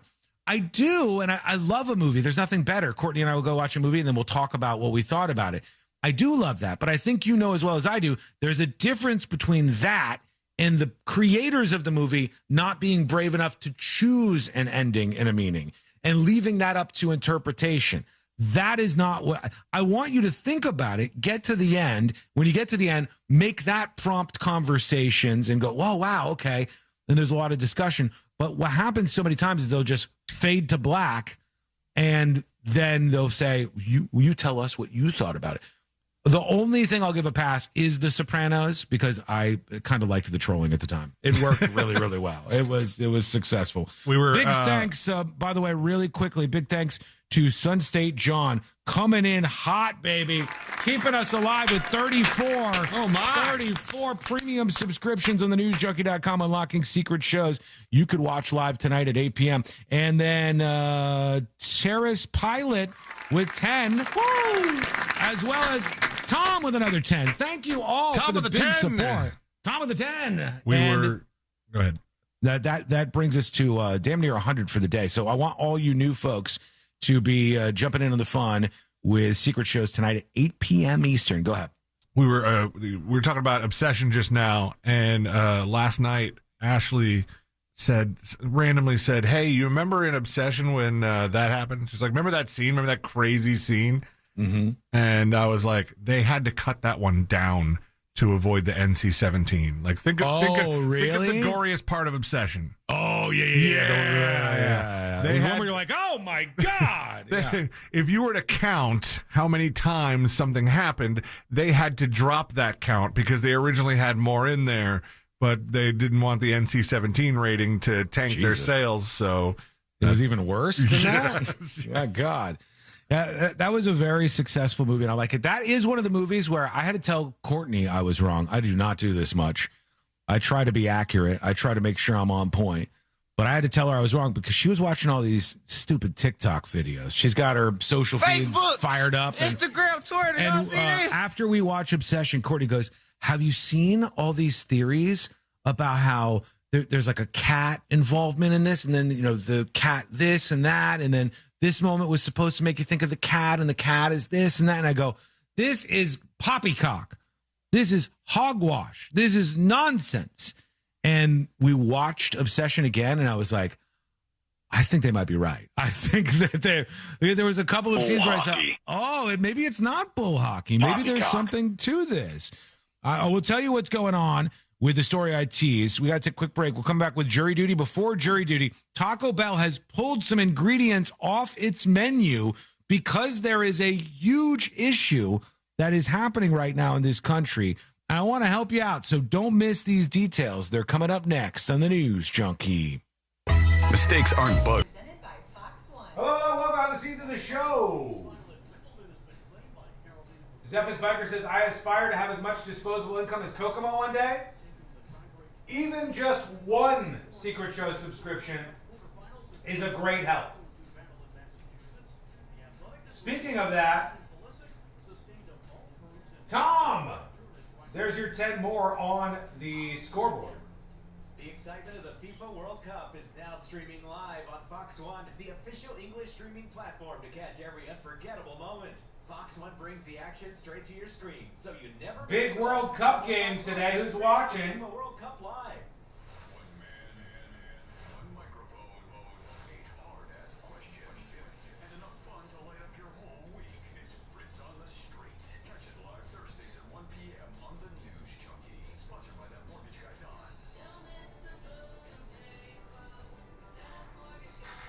Who's watching the big game?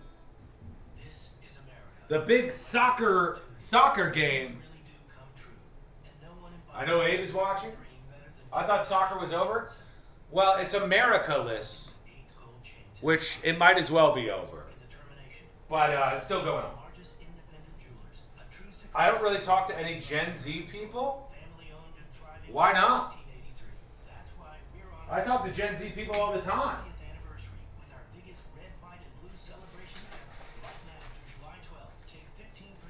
Okay, we got to pick a side on the way. Graham Plattner updates. Trump was saying Plattner shouldn't drop out. Interesting.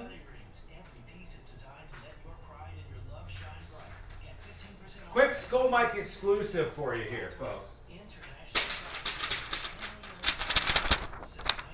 By the way, I have been considering, instead of doing this whole crazy shotgun mic setup, I may try to find a wireless mic that I can rig in. If it lasts 4 hours of use, and then I could put it on like a charging cradle, so each day for the show, I can wear a wireless mic around here, and the audio on Skull Mic would be better. That might be in the cards. So keep those gifted subs coming in at thenewsjunkie.com. A woman is upset at Publix. A lot of people upset at Publix apparently this week, not me. A woman is upset at Publix. This says, from couponing or couponing to meal prepping, the hunt of the grocery store discount products can be exhausting. Buy one, get one. Deals make a things bit more straightforward. One woman in South Carolina said she went into a Florida Publix and left angry. Her name, Ashley Chapman. Ashley Chapman. She wanted to go into Publix and get a watermelon. The watermelons were BOGO. Buy one, get one. In her video, Chapman went inside a Publix in Florida. While there, she tried to purchase a watermelon that happened to be part of a BOGO deal. She grabbed one and took it to the checkout. She said the cashier let her know about the BOGO deal, but she didn't want to. She said, can I just get this watermelon for half? And the cashier said no. She then went to the customer service counter to ask why the watermelon wasn't half off despite being BOGO. The manager explained in the state of Florida, BOGO deals require customers to purchase 2 products. They cannot get savings on one product without taking another one. I didn't know that was like regulated by your state. I thought it was very interesting. She was mad because she didn't want 2 items but couldn't get 50% off with the BOGO deal. How can you be upset about this? It's in the price. Buy one, get one. That's literally the deal. Buy BOGO. Buy one, get one. That's how. It's not like false advertising. Now, some other deals they have where it's like, if they have 4 for $6, sometimes you can get 2 for $3. Courtney told me that that's a possibility. But BOGO is BOGO, baby. Sun St. John says he's gotten half off before. in Florida. We're coming back. It was the worst pain I ever felt. It made me think, what will happen with the people I love when my time is up? That's why I have life insurance. Ethos makes it easy. It's all online, take about 10 minutes, and you can get up to $3 million in coverage.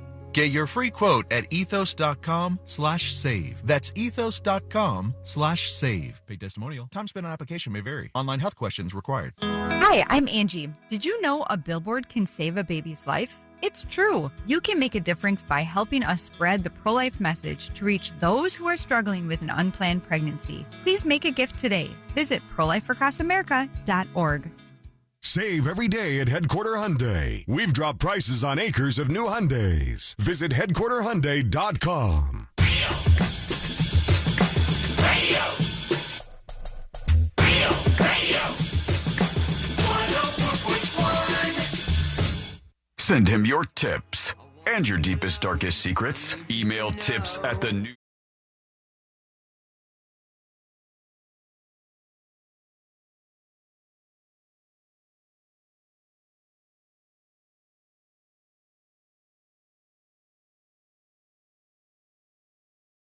YouTube.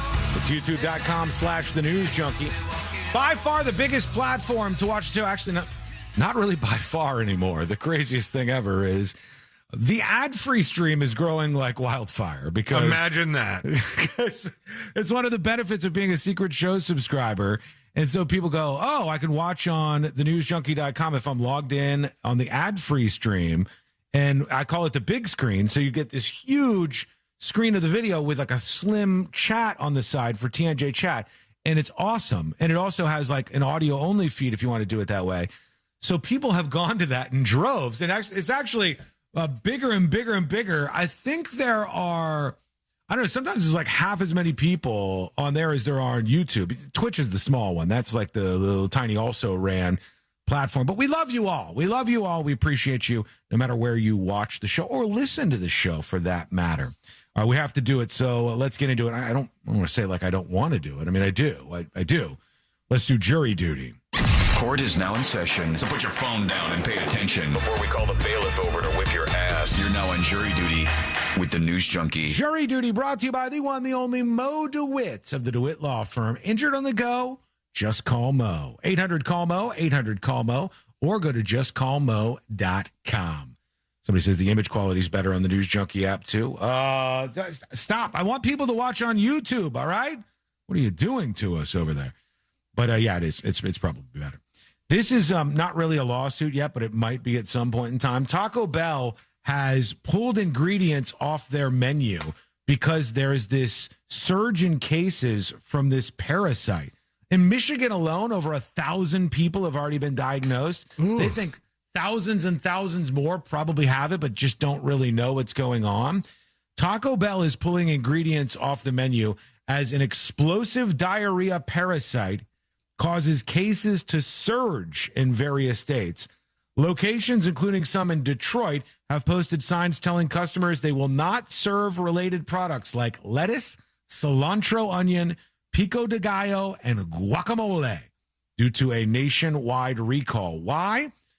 People don't seem to know this, C-Lane, but let me just throw this out there. Maybe this is obvious, but I'll reiterate. Because I think a lot of people who listen to the show are just normal, regular people, not hyper online types. But when, and maybe other people know this too, but when you're going to get sick from eating something, I think people in their heads often think it's going to be seafood. Maybe they think it's undercooked meat or something. Actually, let's make sure this is correct, because I believe the most common way to get sick is actually from lettuce. I think it's from lettuce because the lettuce or the leafy greens or whatever you're eating is downstream many times from a cattle farm, and the cows crap in the water and other animals do, and then that water comes up and ends up being used on the greens, the lettuce or whatever it is that you're eating. And if you get food poisoning at a restaurant, so many times it's not the meat, it can be. I'm not saying it's not ever, but usually it's actually the lettuce. Mm-hmm. It's actually the lettuce that ends up getting people sick. Have you found I'm statistics seeing- that make me seem stupid? No. Leafy greens, lettuce, spinach, and kale are frequent offenders. Bacteria like E. coli can live inside the leaf tissue, making them hard to wash off. Then there's poultry, which obviously Salmonella and Campylobacter. Those are bad. Campylobacter. That's why they recommend cooking to 165 for your poultry. Ground beef, shellfish, and raw fish. And then deli meats and unpasteurized cheese, where you run the risk of listeria. Yeah, so those are the main ways. But a lot of people don't realize. They go, well, I'll be fine. I'm not eating meat. I'm going to have a salad. You can 100% get this stuff from salads or the lettuce, cilantro, the pico, the guacamole. That's what they're pulling out of these Taco Bells. This parasite that's spreading everywhere, making people incredibly sick, is coming through those types of things. It's called Cyclospora cayetanensis. C-Lane, figure out how do I say that? Cyclospora cayetanensis. Nensis. Cayetanensis. Okay, that's it. Cyclospora cayetanensis. The CDC reports that the parasite is causing stomach illnesses all across the United States. People are ingesting contaminated food or water, and produce has been linked to many of the reported cases. This is in 17 different states. You got to wash produce before you eat it, before you cut it, before you cook it. You got to wash your hands with soap and water before you handle raw fruits and vegetables. Don't use sanitizer on it, you weirdo. Just wash it. Avoid swallowing water during recreation, including at splash pads. Why? This is disgusting, but this is the truth. When you go to these places, pools, splash pads, etc., there are people, oftentimes little kids, pooping. And then the bacteria goes from that right into your mouth. And the next thing you know, you have Cyclospora cayetanensis. Cayetanensis. It's a long one, man. There's a lot of letters. Let's see if there's one of those YouTube videos. I don't trust these half the time because they just are trying to load up their channels with content, and they don't even get it right all the time. Like, oh man, that's why sometimes you end up with people who say local cities in your area, and they'll say like Alamonte Springs, and they'll be like, they sent them a link to the YouTube video to say Altamont. You know what you should do? You should take this Cyclospora stuff and make a YouTube video where you're like, here's how to pronounce Cyclospora, and then do a dumbass way to pronounce it, and then record all the news outlets across the country screwing it up, because that's what they do, folks. Cyclospora cayetanensis. Cyclospora cayetanensis. Thank you, Radika. I got it. Be careful out there. I don't want you to get the Cyclospora. Cyclospora cayetanensis. I don't want you to get that at Taco Bell or anywhere else. It's supposed to be really bad, really extreme. Puts the word explosive in all capital letters. Quick break, and then the Power Hour is coming up next on the News Junkie.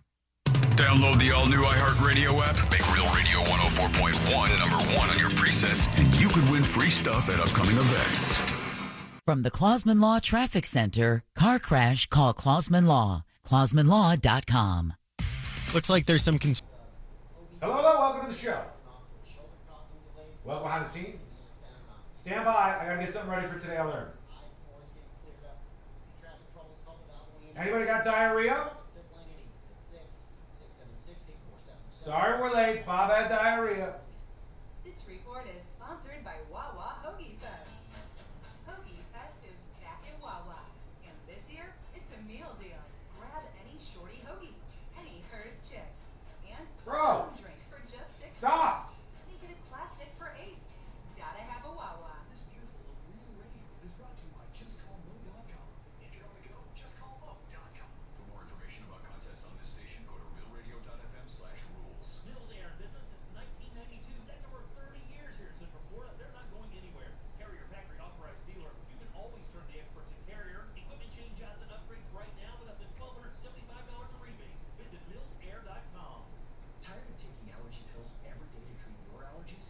Aspire Allergy and Sinus has helped thousands, including me, who spent years suffering before finally doing something.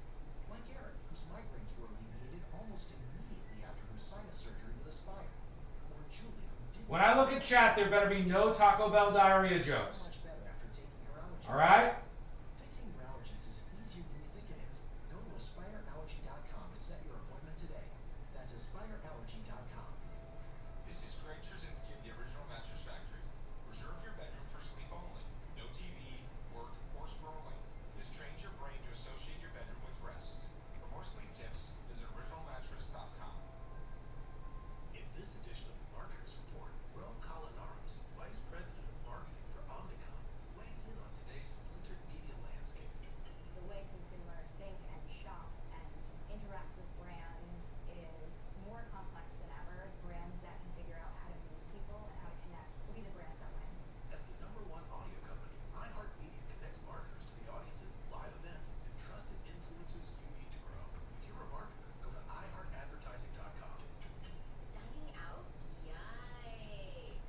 Yikes. It eats me because now for a limited time at McDonald's, I can get a classic McChicken or sausage burrito for just $1.50. You heard that correctly. $1.50 USD. I'll be right there. To get there, or 1 hour of parking, or, well, honestly, most things right now. Leave it to McDonald's to come through for me and the crew when we need it the most. Ba-da-ba-ba-ba. Prices and participation may vary. Cannot be combined with any other offer or combo meal. All new drinks are now at McDonald's. With refreshers like the strawberry watermelon refresher and the mango pineapple refresher with popping boba. To craft it so Popping boba. Okay, there we go. Gotta end with Bonnie Tyler, right? The Power Hour's coming up.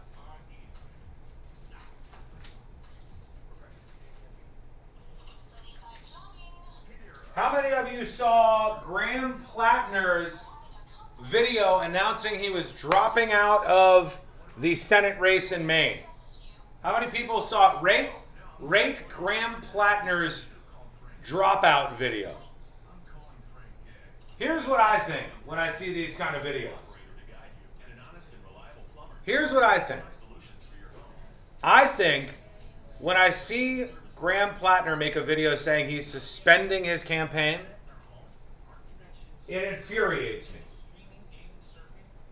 Why do people say they're suspending their campaign? Is there some possibility that you're going to unsuspend the campaign? You're going to reactivate it? Why do people say we're suspending our campaign? Just say you're fucking ending your campaign, buddy. That's what you're doing. You're done. You got plucked from obscurity by some weird socialist couple that looks like something out of a Jordan Peele movie. They said they did some background checks on you. It turns out you're a habitual liar. And by the way, make no mistake, that's why Graham Plattner is out in Maine. It's not because this woman says that he raped her. It's not that. Because there's really no concrete evidence of it. It's because it keeps coming up that the guy is lying about all of these things. So everybody goes, why does this guy keep lying? Is he lying about these accusations? And then the overall lying is the death by 1,000 cuts. Leads to you saying, we're suspending our campaign. Suspending your campaign? You're going to unsuspend it? Hot take, the Mexican pizza at Taco Bell isn't as good as before? That's not a hot take, that's just true. Good on Dems for cutting out The Rock. Better to make the right decision late than to have never made it at all? Yes. 100% agree. 100% agree. And now, message to Republicans, next time there's some rot in one of your candidates, none of this shit like, we don't, it's better than having a Democrat. Like, the Democrats at least did the right thing and pushed this guy over to the edge. 100% agree. They thought about not doing it, though. Some of them. All right, here we go. Coming back for the Power Hour. World Cup update. The World Cup quarterfinals are getting started. England's Morgan Rogers knows they'll be going up against a tough Norway team on Saturday. They're a difficult team. I watched a bit of the game and they were the better team for large parts and deserve to be here, and it's going to be a difficult game, I think. Norway knocked out 5-time champion Brazil in the round of 16. The quarters get started today with France facing Morocco. Download the iHeartRadio app for live Fox coverage of every game. Broadcasting live from the JustCallMo.com studios. Need help after an accident? Just call Mo. Learn more at JustCallMo.com or call 1-800-CALL-MO. This is WTKS-FM HD1 Cocoa Beach, Orlando. An iHeartRadio station guaranteed human.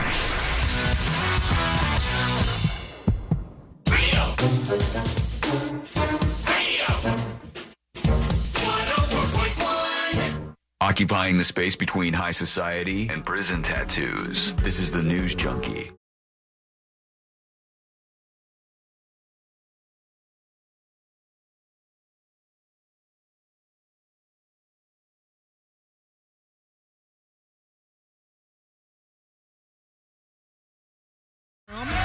Don't worry, if you're new here, you're in a great spot.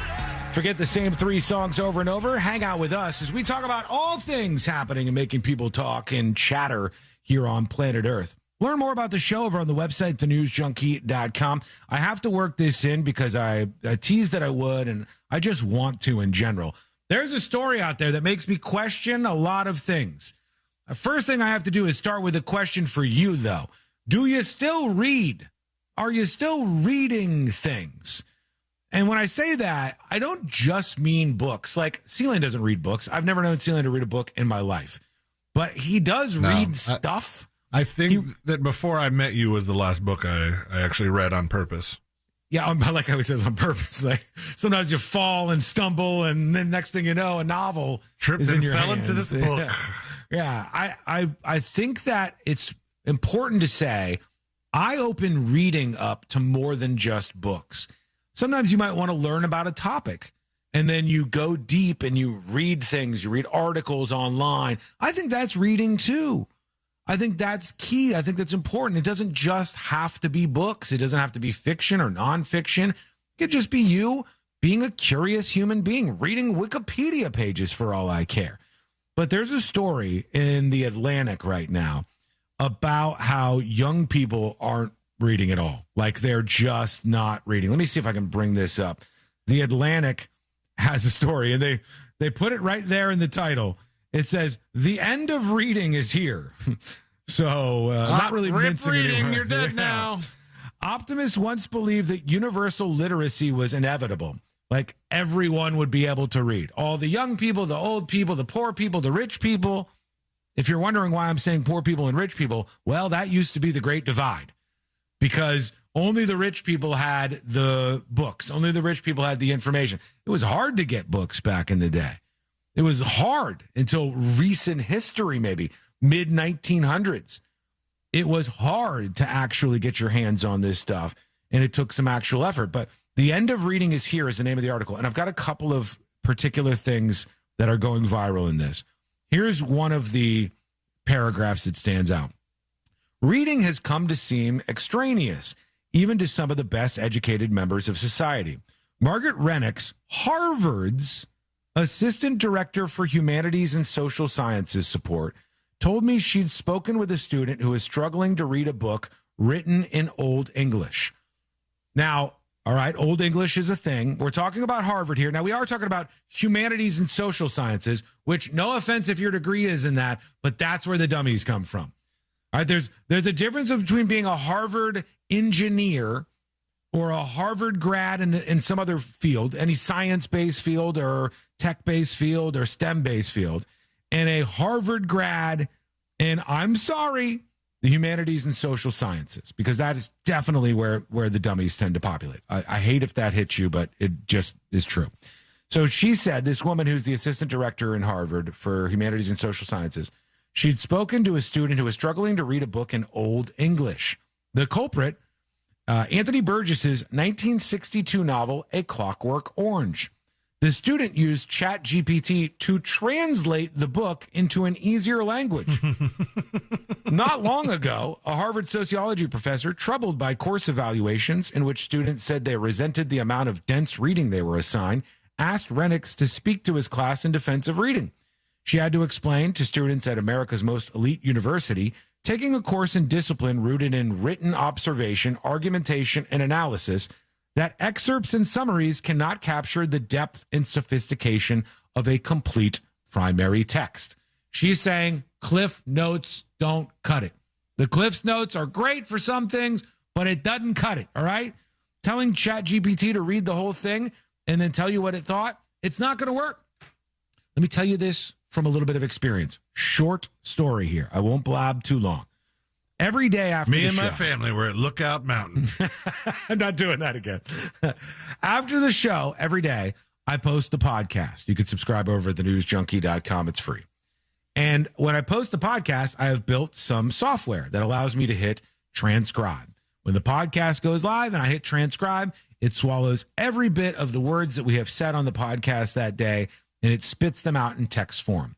I then bring that over to an AI, and I say, ingest this text document, which is an entire transcription from the beginning of the News Junkie to the end of the News Junkie.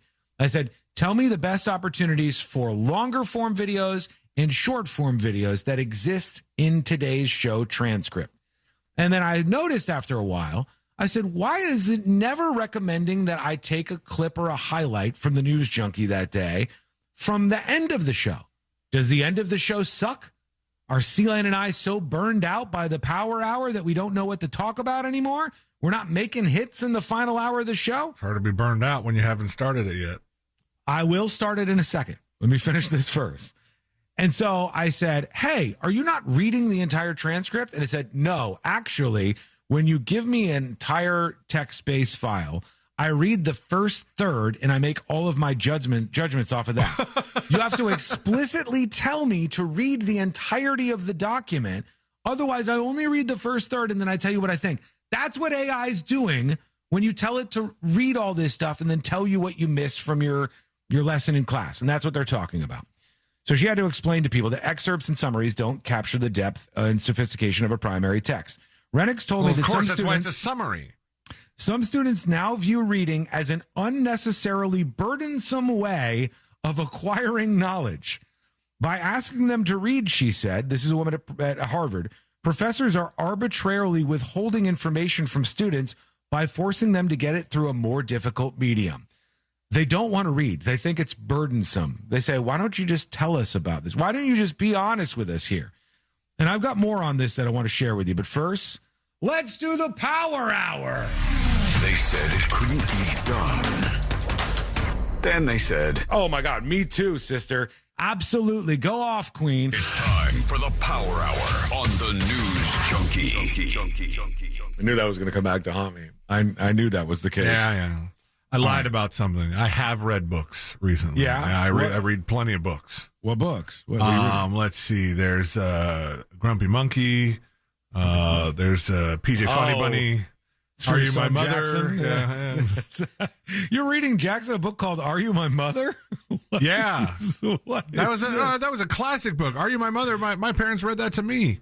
I don't know this one. It's about a bird. It's about an adopted kid? No, it's a bird who goes off to find, the egg is about to hatch, and it goes off to find food for the newborn, and then the egg hatches, and the mother's not there, and so he jumps out of the tree and meets all these different animals, says, "Are you my mother?" And then finally he finds his mother.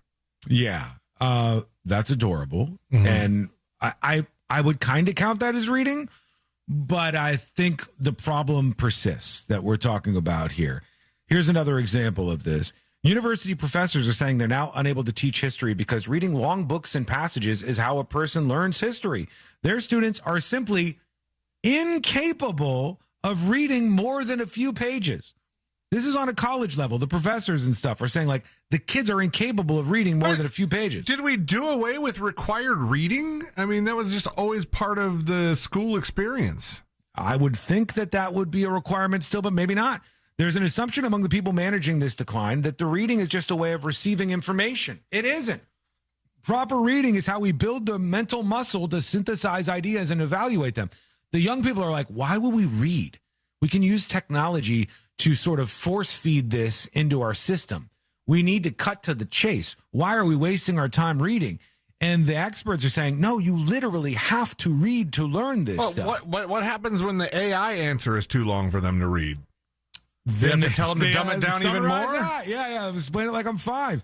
Here's a very important piece of this Atlantic article called The End of Reading. In 2024, in a national test, just 35%, all right? Just 35% of high school seniors were proficient at skills such as analyzing complex fictional themes and evaluating the effectiveness of an author's argument. This is why so much of this is a waste of time. All the people trying to convince people of political stuff, like if I just convince them that, this isn't bad and this isn't bad and this is good and this is, it doesn't matter. Only 35% of high school seniors can even tell you how effective an argument is. They can't even diagnose what the actual basis of an argument is to tell you if it was a good one or a bad one. They don't look at any of this. About the same numbers scored below basic, meaning they may struggle to draw conclusions from concepts explicitly included in a text or use context clues to determine the meaning of an unknown word. So only 35% of these people can determine what a word means by the words around it if they're not familiar with the word. Nearly 30%, brace yourself here, nearly 30% of American adults cannot paraphrase or make inferences from a multi-page text. In 2017, that was less than 20%. It's now gone up to nearly 30% of Americans, 1 out of 3 basically. They cannot read multiple pages and then paraphrase it to you. Is it just Explain to me me what you just read. Is it just me, or these people writing these opinions and writing these studies and whatever really shoehorning a lot of big vocab words into them to make your statement about everybody being dumb even harder to read?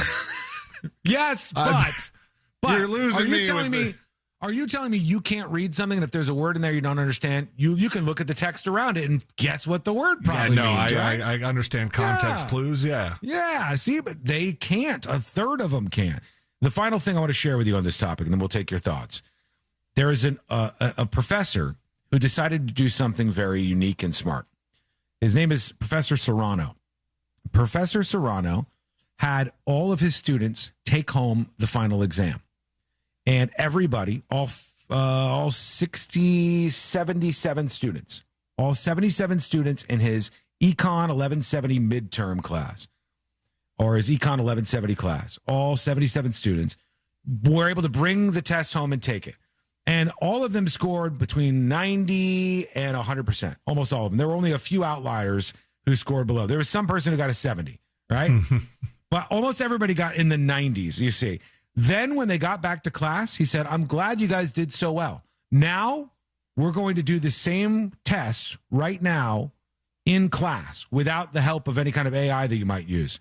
One student got a 95.5% on the take-home version and a 95 on the one that they did in class. Almost everybody else got like this. One student got 100% on the take-home version and a 51% on the version the professor made them take in class. Somebody got a 97 and a 40%.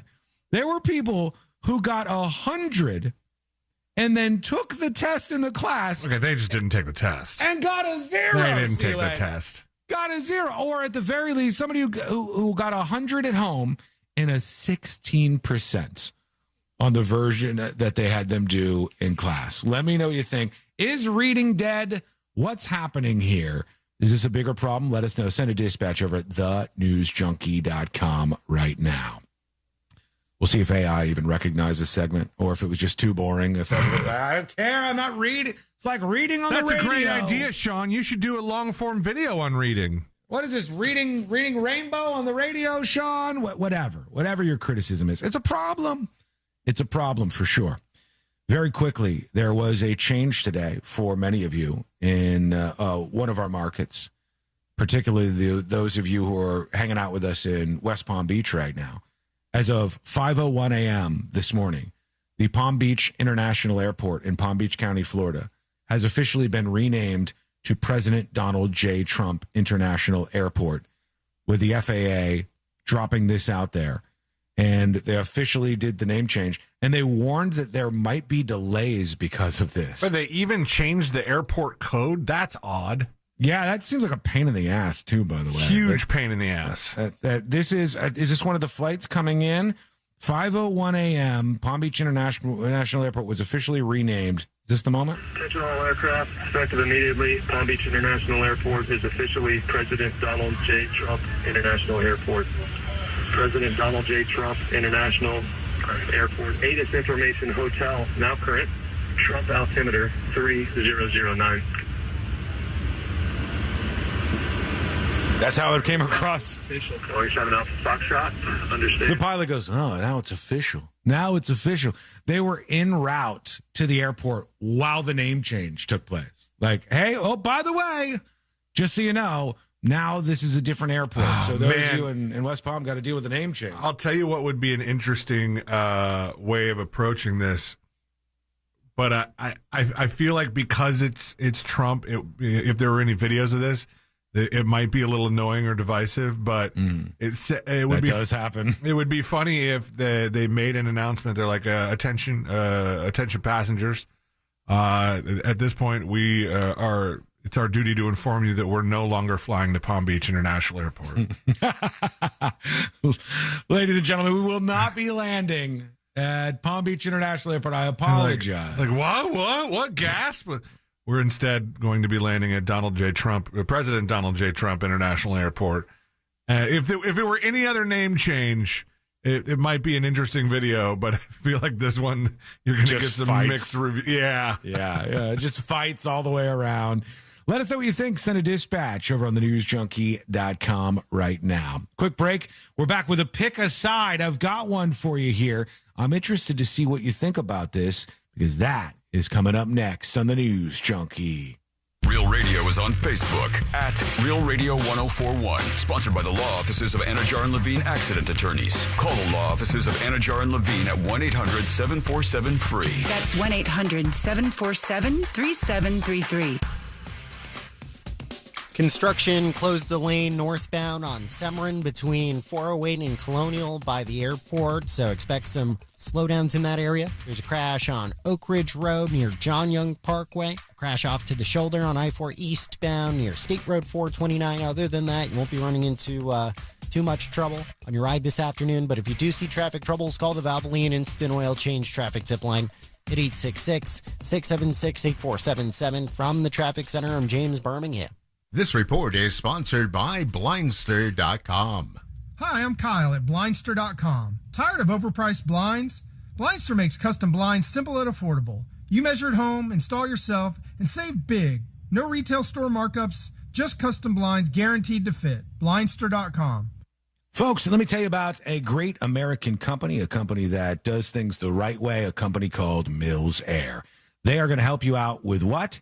Your air conditioner, your HVAC, no matter what you want to call it. You don't want to try to fix this yourself. What you want to do is make sure that you are well taken care of by the very talented crew at Mills Air. And they are skilled, they're very respectable, and they're professional. They really are. So when they come into your house, they're not going to be doing stuff that makes your eyes roll into the back of your head. They're going to be fixing your AC fast, and that's what you deserve. So that's what Mills Air and their techs are going to give you. They're also a Carrier factory authorized dealer. Huge rebates you'll miss out on if you go to one of those other vans you see driving around full of God knows who to come out to your house. Make sure you make the right move. Choose Mills Air, and even call them before a problem happens for preventative maintenance. The number, 407-277-1159. That's 407-277-1159. Or find them online at millsair.com. Our iHeartRadio Music Festival, Presented by Capital One, is coming back to Las Vegas. September 18th and 19th at T-Mobile Arena. Streaming live on Disney Plus and Hulu. A weekend full of superstar performances. Tickets are on. Hello, welcome behind the scenes of the show. Skull Mike activated.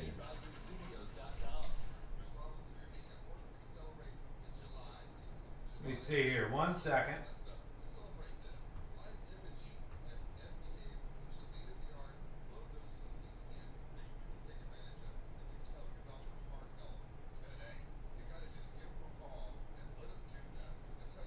Grabbing some audio for today I learned to wrap up the show.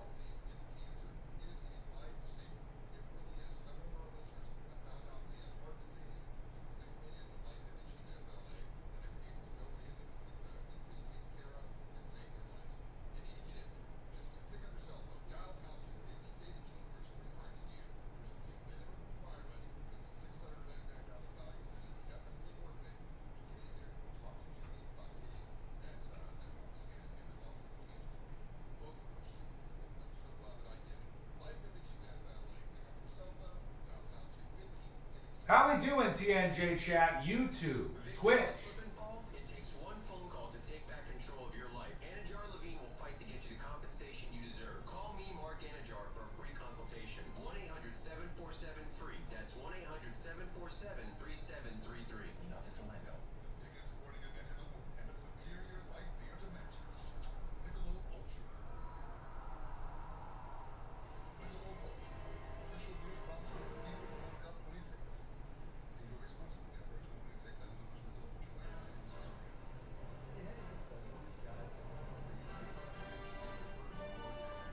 It's so easy to get a quote at thatmortgage.com.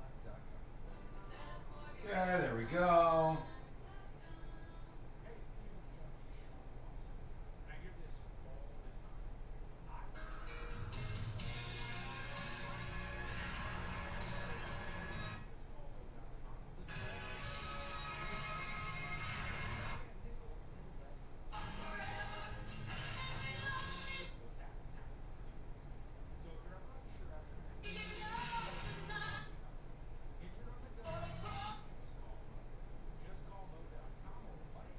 Okay, This is America, the land of opportunity, where that dreams in. Quick fade here, and we're all good. better than International Diamond Center. Our founder started with nothing but 8 gold chains in his pocket. Okay, we are set. Built one of the nation's largest independent jewelers. Thanks for joining us. Fun show today. On American soil, family owned and thriving since 1983. That's why we're honoring a Sean loves THC seltzers. Yeah, they are good. I do like them. I got to drop off some Kool-Aid pineapples. Those are out, man. Sell. Sell. The Kool-Aid pineapple memes are out. They're over. The phenomenon is toast. We're back in 2 minutes with a pick a side, and I want to see what you think. She had 4 million views on YouTube. Did she make good money from YouTube? How long was the video? I don't know what you're talking about, but I can tell you. Because I know about this. It's a meal deal. Grab any shorty hoagie, wrap, or chicken sandwich. Any hers. Thanks, T. Michael. Good to see you over on YouTube. We'll make it a classic for only $8. It's the I don't know if we got all the way to 100 subs, but every bit counts before we get ready tonight at 8 p.m. for secret shows. Even if you just gift one subscription, it's a huge, huge help. I don't know if anybody on Twitch gifted anything today on the Twitch platform or tried on YouTube. So I don't know if this has failed or not, but it should, when you gift on Twitch, it should show up on here just the same. 1 minute, and we're back.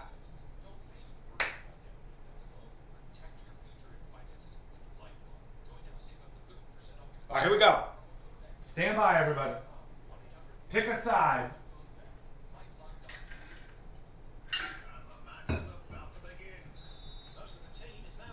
The Power Hour rolls on right now.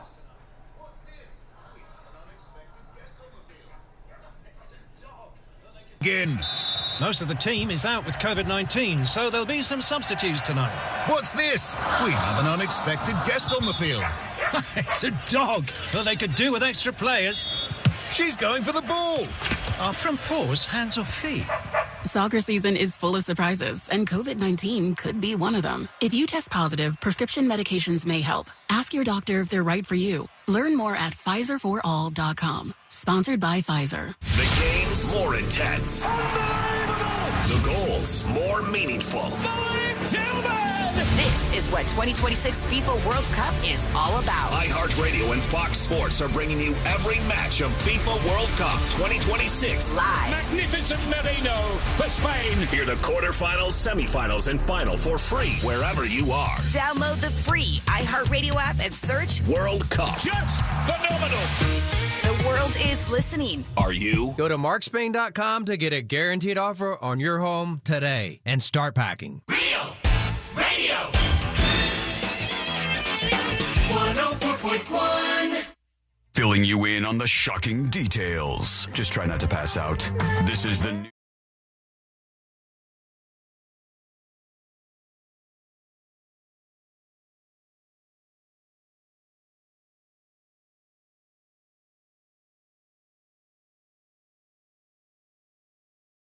I got to pick a side for you here. You can learn more about the show over at thenewsjunkie.com, and we'd love to see you go over there and learn more about secret shows. The uncensored shows are a great way to support us over at thenewsjunkie.com. Here we go. I have a pick a side for you, and let me see what I can learn about this. This happened in Texas, so hello to our friends in Texas. And it's got 1.9 million views, Texas. Not too shabby. Let's go along for the ride, and you pick a side. Who's right? There's a man who's getting in trouble for his speech, for what he is saying, and there's a female police officer attempting to charge him with something or, find him, to have violated some sort of ordinance here. So let's go in, let's figure out what happened, and let's figure out who's in the right here. Stay by the dump button, Sealand, because I do not know. Yeah, you said he's getting in trouble for his speech. Okay, well. He's a religious guy, so maybe he doesn't curse, and she's a police officer. Maybe she doesn't curse. I don't know. Here we go. This video is going mega viral right now. It is a street pastor and a police officer fighting over freedom of speech. Well, you have to pick a side to tell us who's right. Let's go on a journey. That ordinance means music, not talking. If someone is offended by your talking, then we have a problem. All right. Okay. So this woman's a police officer. I want you to remember this. I always do find it a little frightening that there are many police officers who do not understand our constitutional rights, even in the slightest. I am always a little bit amazed that there's a lot of police officers who are like, that's definitely illegal. And I'm like, I'm not a cop, and I know that's not illegal. This guy is speaking on the sidewalk, and he said, I'm below whatever the decibels are for a complaint about my speech. And she goes, no.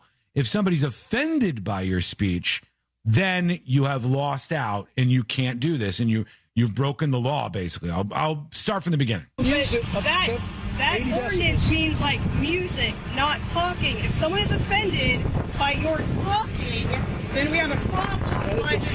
All right, so I would stop the cop right there and go, I'm offended by your talking.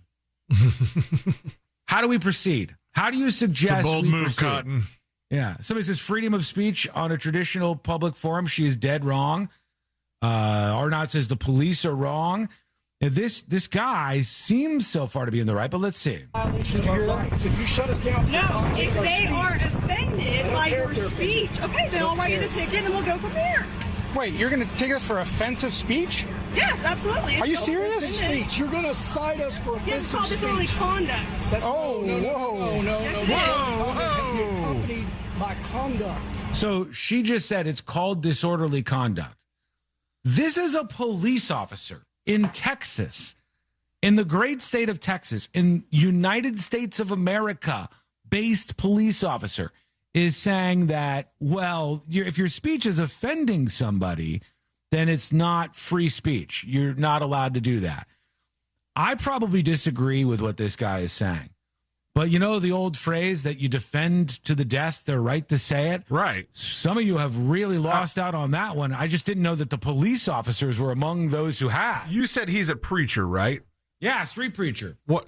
Do we know anything about the speech that was offending people? Am I to assume that he was just preaching the word of God and that's what people were offended by? I can tell you who he is. His name is Rich Pankowski. I'll give you more about him in a second, C-Lane. But Rich Pankowski is this preacher. He was at a pride festival as this was happening, And I guess you can kind of imagine what he was saying there. But she said, if people are offended by your speech, this is a cop saying this. Oh, whoa, dude, you're a cop.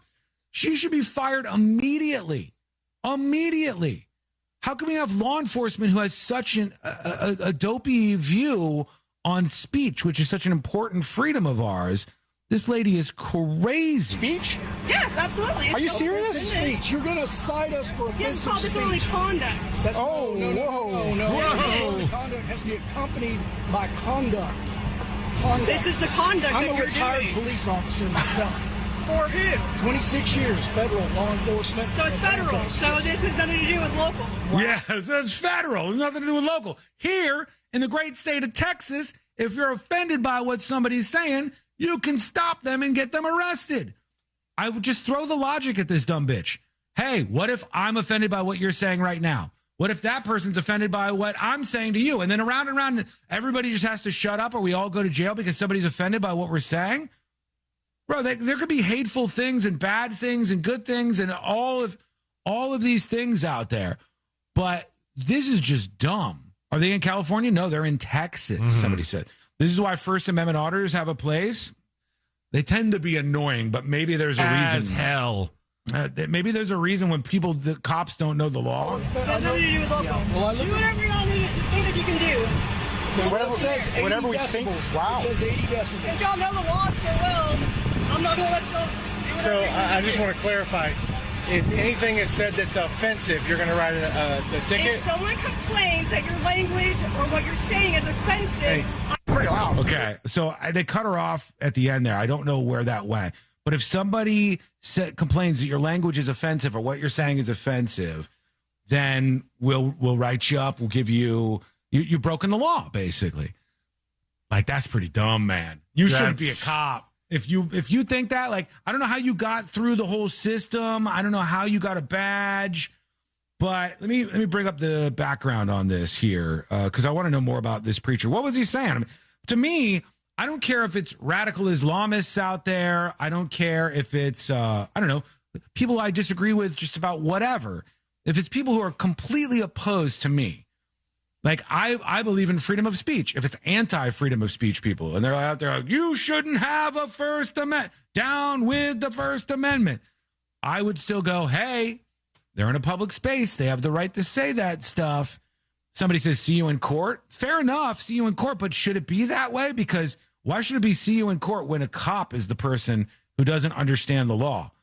You're going to ticket us for offensive speech. A Fort Worth officer warned somebody at a Pride festival, sparking a First Amendment debate. Here's the story in front of me, C-Lane. And this has got a lot of people talking. A video of a Fort Worth police officer warning a street preacher that he could be cited for offensive speech at Trinity Pride Fest has gone viral. It said, if somebody is offended by your talking, then we have a problem, the officer said. The preacher is Rich Penkowski, and he pushed back at the officer's reasoning. He said, that is a constitutional violation of your rights if you shut us down for talking about speech. The officer clarified her position. She said, no, if they are offended by your speech, to which Penkowski said, okay, fair. Penkowski appeared to be acknowledging her clarification rather than conceding the legal point before the exchange escalated further. The officer then told the preacher she intended to cite him. Okay, then I'll write you this ticket and we'll see where we go from there. That is another fundamental problem I have with this. A dumbass cop who doesn't know that we have freedom of speech, even if she or somebody else finds it to be offensive, can then write you a ticket and we'll go from there? Well, why doesn't that ever end up in something bad for you?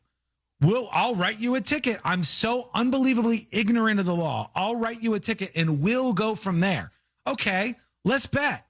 What happens if you're wrong?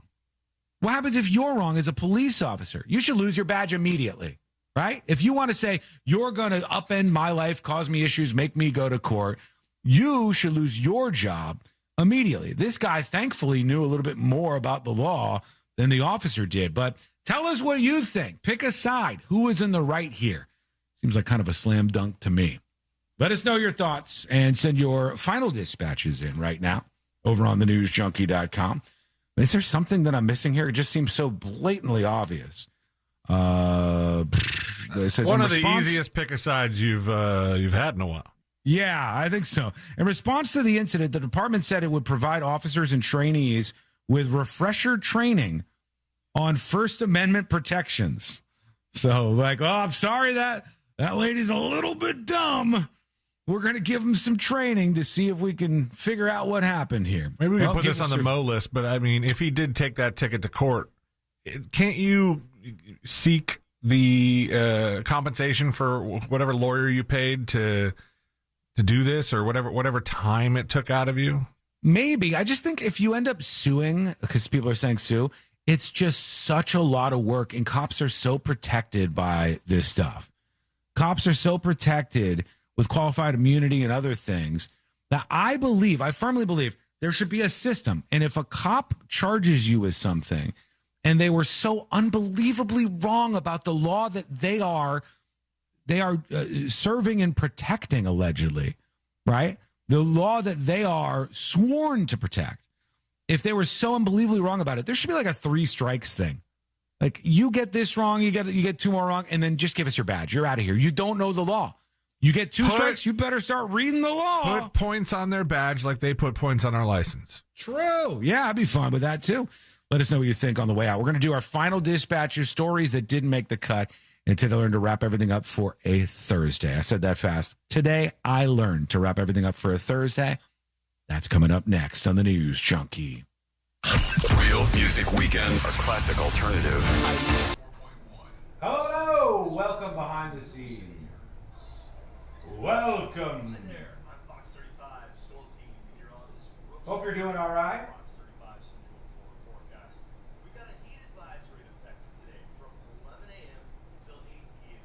That's pretty late. I mean, it feels like it's over 108 degrees at 8 in the evening. You know, it's one of those. See if we got any last-minute gifted subscriptions to push us over that 100 goal. 100 subs. Hit the gift icon on thenewsjunkie.com. La Heva Rasta, thank you for 68 months. Good God. Thank you. Every breakthrough starts with someone willing to take part. Summit Clinical Research is 68 months as a Secret Show subscriber. for studies focused on MASH. Participants may receive study treatment, All right. compensation at no cost. Rate the show. MASHlivertrials.com. Rate the show. 10 out of 10 is a real humdinger. A winner into the Hall of Fame it goes. No notes. You had a good time, I think. And over here, the Hall of Shame. Nose in this corner, it was just a swing and a miss. Rate the show, rate the show. Where are we at with the gifted secret shows? I think we're at like 87 or something. I don't have a way to see that. I need to build a goals thing. 10 out of 10 country road home runs, bringing it all the way back to the first segment. 9 out of 10 grilled stuffed parasite burritos. 10 out of 10. 20 out of 10. 8 Jewish pilots out of 10. Another throwback. Hello? Can you present My Today Learn with a little more fanfare than this? You have to play like a... You have to... Jesus. Jesus. 10 out of 10 dumb cops? Yo, that lady was wild dumb. 9 out of 10 tainted tacos. 10 things that Trump has to put his name on out of 10. 9 out of 10, I can't say what I want because I'm in Texas. 10 plummeting instructors out of 10. Oh, shit! Cyclonus with the 23 gifted subs. Big support. Coming in at the wire. Hang on, I think I could probably just refresh this. It should be connect you. Yeah, it's working well. Boom. Cyclonus, thank you. Holy cow, very, very generous. Very, very appreciated. 23 gifted subs. Go claim those, folks. They're yours to claim. And join us tonight. Please do. I think you're going to have fun. How? Just go to thenewsjunkie.com. The countdown will go to 0. And at 8 p.m., click the button to watch live. Already down to 20 of those available.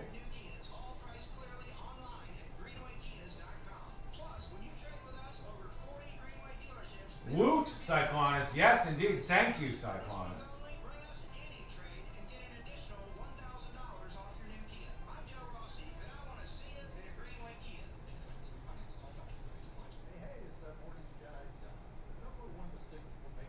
Big thanks to our guest player on Fritz on the Street today. You are all undeniably our chatters of the day. Down to 12 of those subscriptions left. Already 11 of them gone.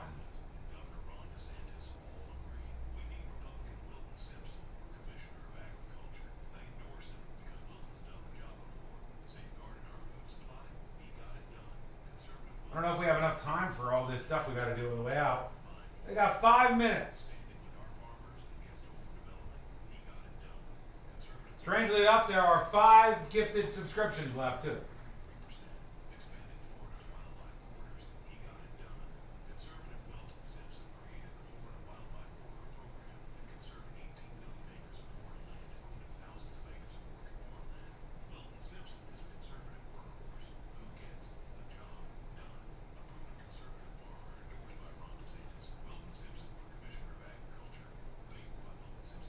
All right, I gotta put this down. Cyclonus with 23. Holy cow. Unbelievable. Thank you, Cyclonus. We're coming back. Stay gold, everybody. We'll see you tomorrow. Win $25,000 in new impact windows from Reese Windows. Pick up your phone and text the word TRUST right now to 20129. That's TRUST to 20129. Identity theft can cost more than you think. Drained investment accounts, stolen tax returns, lost wages, expenses for lawyers. It's a lot. That's why LifeLock is backed by the $1 Million Protection Package, which covers up to $1 million for stolen funds, fees, and experts and lawyers, and out-of-pocket expenses. Don't face the burden of identity theft alone. Protect your future and finances with LifeLock. Join now. Save up to 30% off your first year with promo code BECK at LifeLock.com. 1-800-LifeLock, promo code BECK. LifeLock.com. Terms to apply. A thriller in the extreme. iHeartRadio and Fox Sports are bringing you every remaining match of FIFA World Cup 2026. All the way up to the final, July 19th. The games are live and for free. Just download the iHeartRadio app now. Hi, I'm Kyle at Blindster.com. Tired of overpriced blinds? Blindster makes custom blinds simple and affordable. You measure at home, install yourself, and save big. No retail store markups, just custom blinds guaranteed to fit. Blindster.com. Vote for the 789s as Orlando Weekly's best cover band.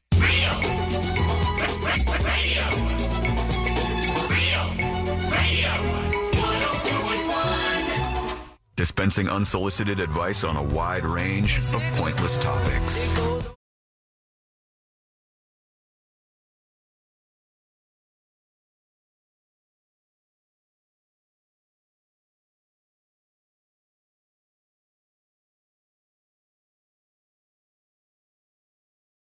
Not only are we going to do it all again tomorrow, but tonight, 8 p.m., if it's a Thursday and it's 8 p.m., sometimes we're doing secret shows. Sometimes schedules move this around.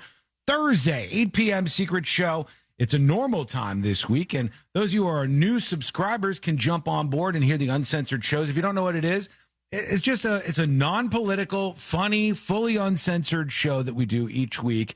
And not only with a premium subscription to the website can you unlock that, but you can unlock all of the other features, including an ad-free live stream and high quality and various other things that you could see on the website. Big thanks, by the way, to Cyclonus for the 23 gifted subscriptions on the way out. Holy nice cow. My God, thank you for the amazing support you have shown the show. All right, final dispatches, all of that good stuff. Actually, let's do final dispatches. These are the final dispatches, but Sean will probably only Let's see. Here we go. Let me refresh for the latest and greatest on the dispatch side and make sure that we are getting some good stuff out here to you. Here's Sharkbait talking about the Taco Bell / issue with Taco Bell. Hey there, junkies. What's going on? So this, whatever word that I'm not going to try to pronounce for the big belly problems. Look, I eat junk all the time. I love me some Slim Jims, any kind of beef jerky. I had Taco Bell 2 days in a row this week, and I am fine. Oh, she's good. So bring on whatever this bug is, because ain't nothing going to get me down. Oh, don't say that. Don't just say bring on the bug. I think it could get pretty bad, actually. That is not good. Especially downstairs. Yeah, that's I'll be dealing with some of that. What's Cyclospora cayetanensis. Yep. I don't wish that on my worst enemy, and you're certainly not that. Here's Ice Surfer with a piece of information for C-Lane. Hello, Bubber here. I can tell you without a doubt that if you pee on an electric fence, it will shock you. Because I did it. I knew it. And I got shocked. And it felt really weird. Painful. But weird. And then I did it again. This almost sounds like a confession, sir. That's what it sounds like to me. Let's see here. Here is somebody talking about lightning, getting struck by lightning. Anonymous. Hey, News Junkies. This is Laurel. I had a client about 10 Laurel, we need to talk about the definition of the word anonymous here. You sent in an anonymous dispatch, and he's like, hey, this is Laurel Smith from 525 Hodagan Way. And years ago, who was doing laundry during a lightning storm Not in Laurel. Sebastian, Florida, and lightning struck her home, and it traveled through the washer and dryer, and she happened to have her head in the dryer getting the clothes out at the time. It transferred into her skull, and it played bumper cars inside her body. She took 2 years to recover. She was in and out of the hospital for months. Wow. She had all kinds of neurological issues afterwards. Peace. Thank you, Anonymous. Thank you. Definitely not Laurel. Yeah, appreciate that. Let's get out of here. Let's do Today I Learned. The following information may make you feel smarter, but will not actually increase your IQ. Let's go. So don't get cocky. Now it's time for what we call Today I Learned. It is Today I Learned for a Thursday. Oh, hell of a July show 9th, today. 2026. Irish at the beginning, Irish at the end. And again, it caught me at the end, actually. Did I do something again? Did I screw it? It's not all about me. It's not. It's just sometimes C-Lane wanting to do a nice Irish goodbye. Little Irish goodbye accent. Oh, okay. That works too. Works in many ways. Well, folks, thanks for hanging out with us today. Again, welcome to all the new subscribers. Thanks to all the gifters, secret shows live on thenewsjunkie.com at 8 p.m. tonight. If you can't make that, don't worry. If you're a subscriber, you can watch on demand on Fridays at 5 p.m. Eastern. Today I learned this lady right here. Bonnie Tyler. That's right. R.I.P. Bonnie Tyler. Bonnie Tyler's iconic raspy voice was the result of vocal cord surgery, everybody. While she was meant to rest her voice, the healing process left her with a unique sound that then became her signature. Born Gaynor Hopkins in 1951, dead 2026. She said, I sound like female Rod Stewart. Yeah, I think she does kind of. Thank you so much for hanging out with us. We do appreciate it. We're back tomorrow, same time, same place. Missed any of the show? Get the podcast at thenewsjunkie.com.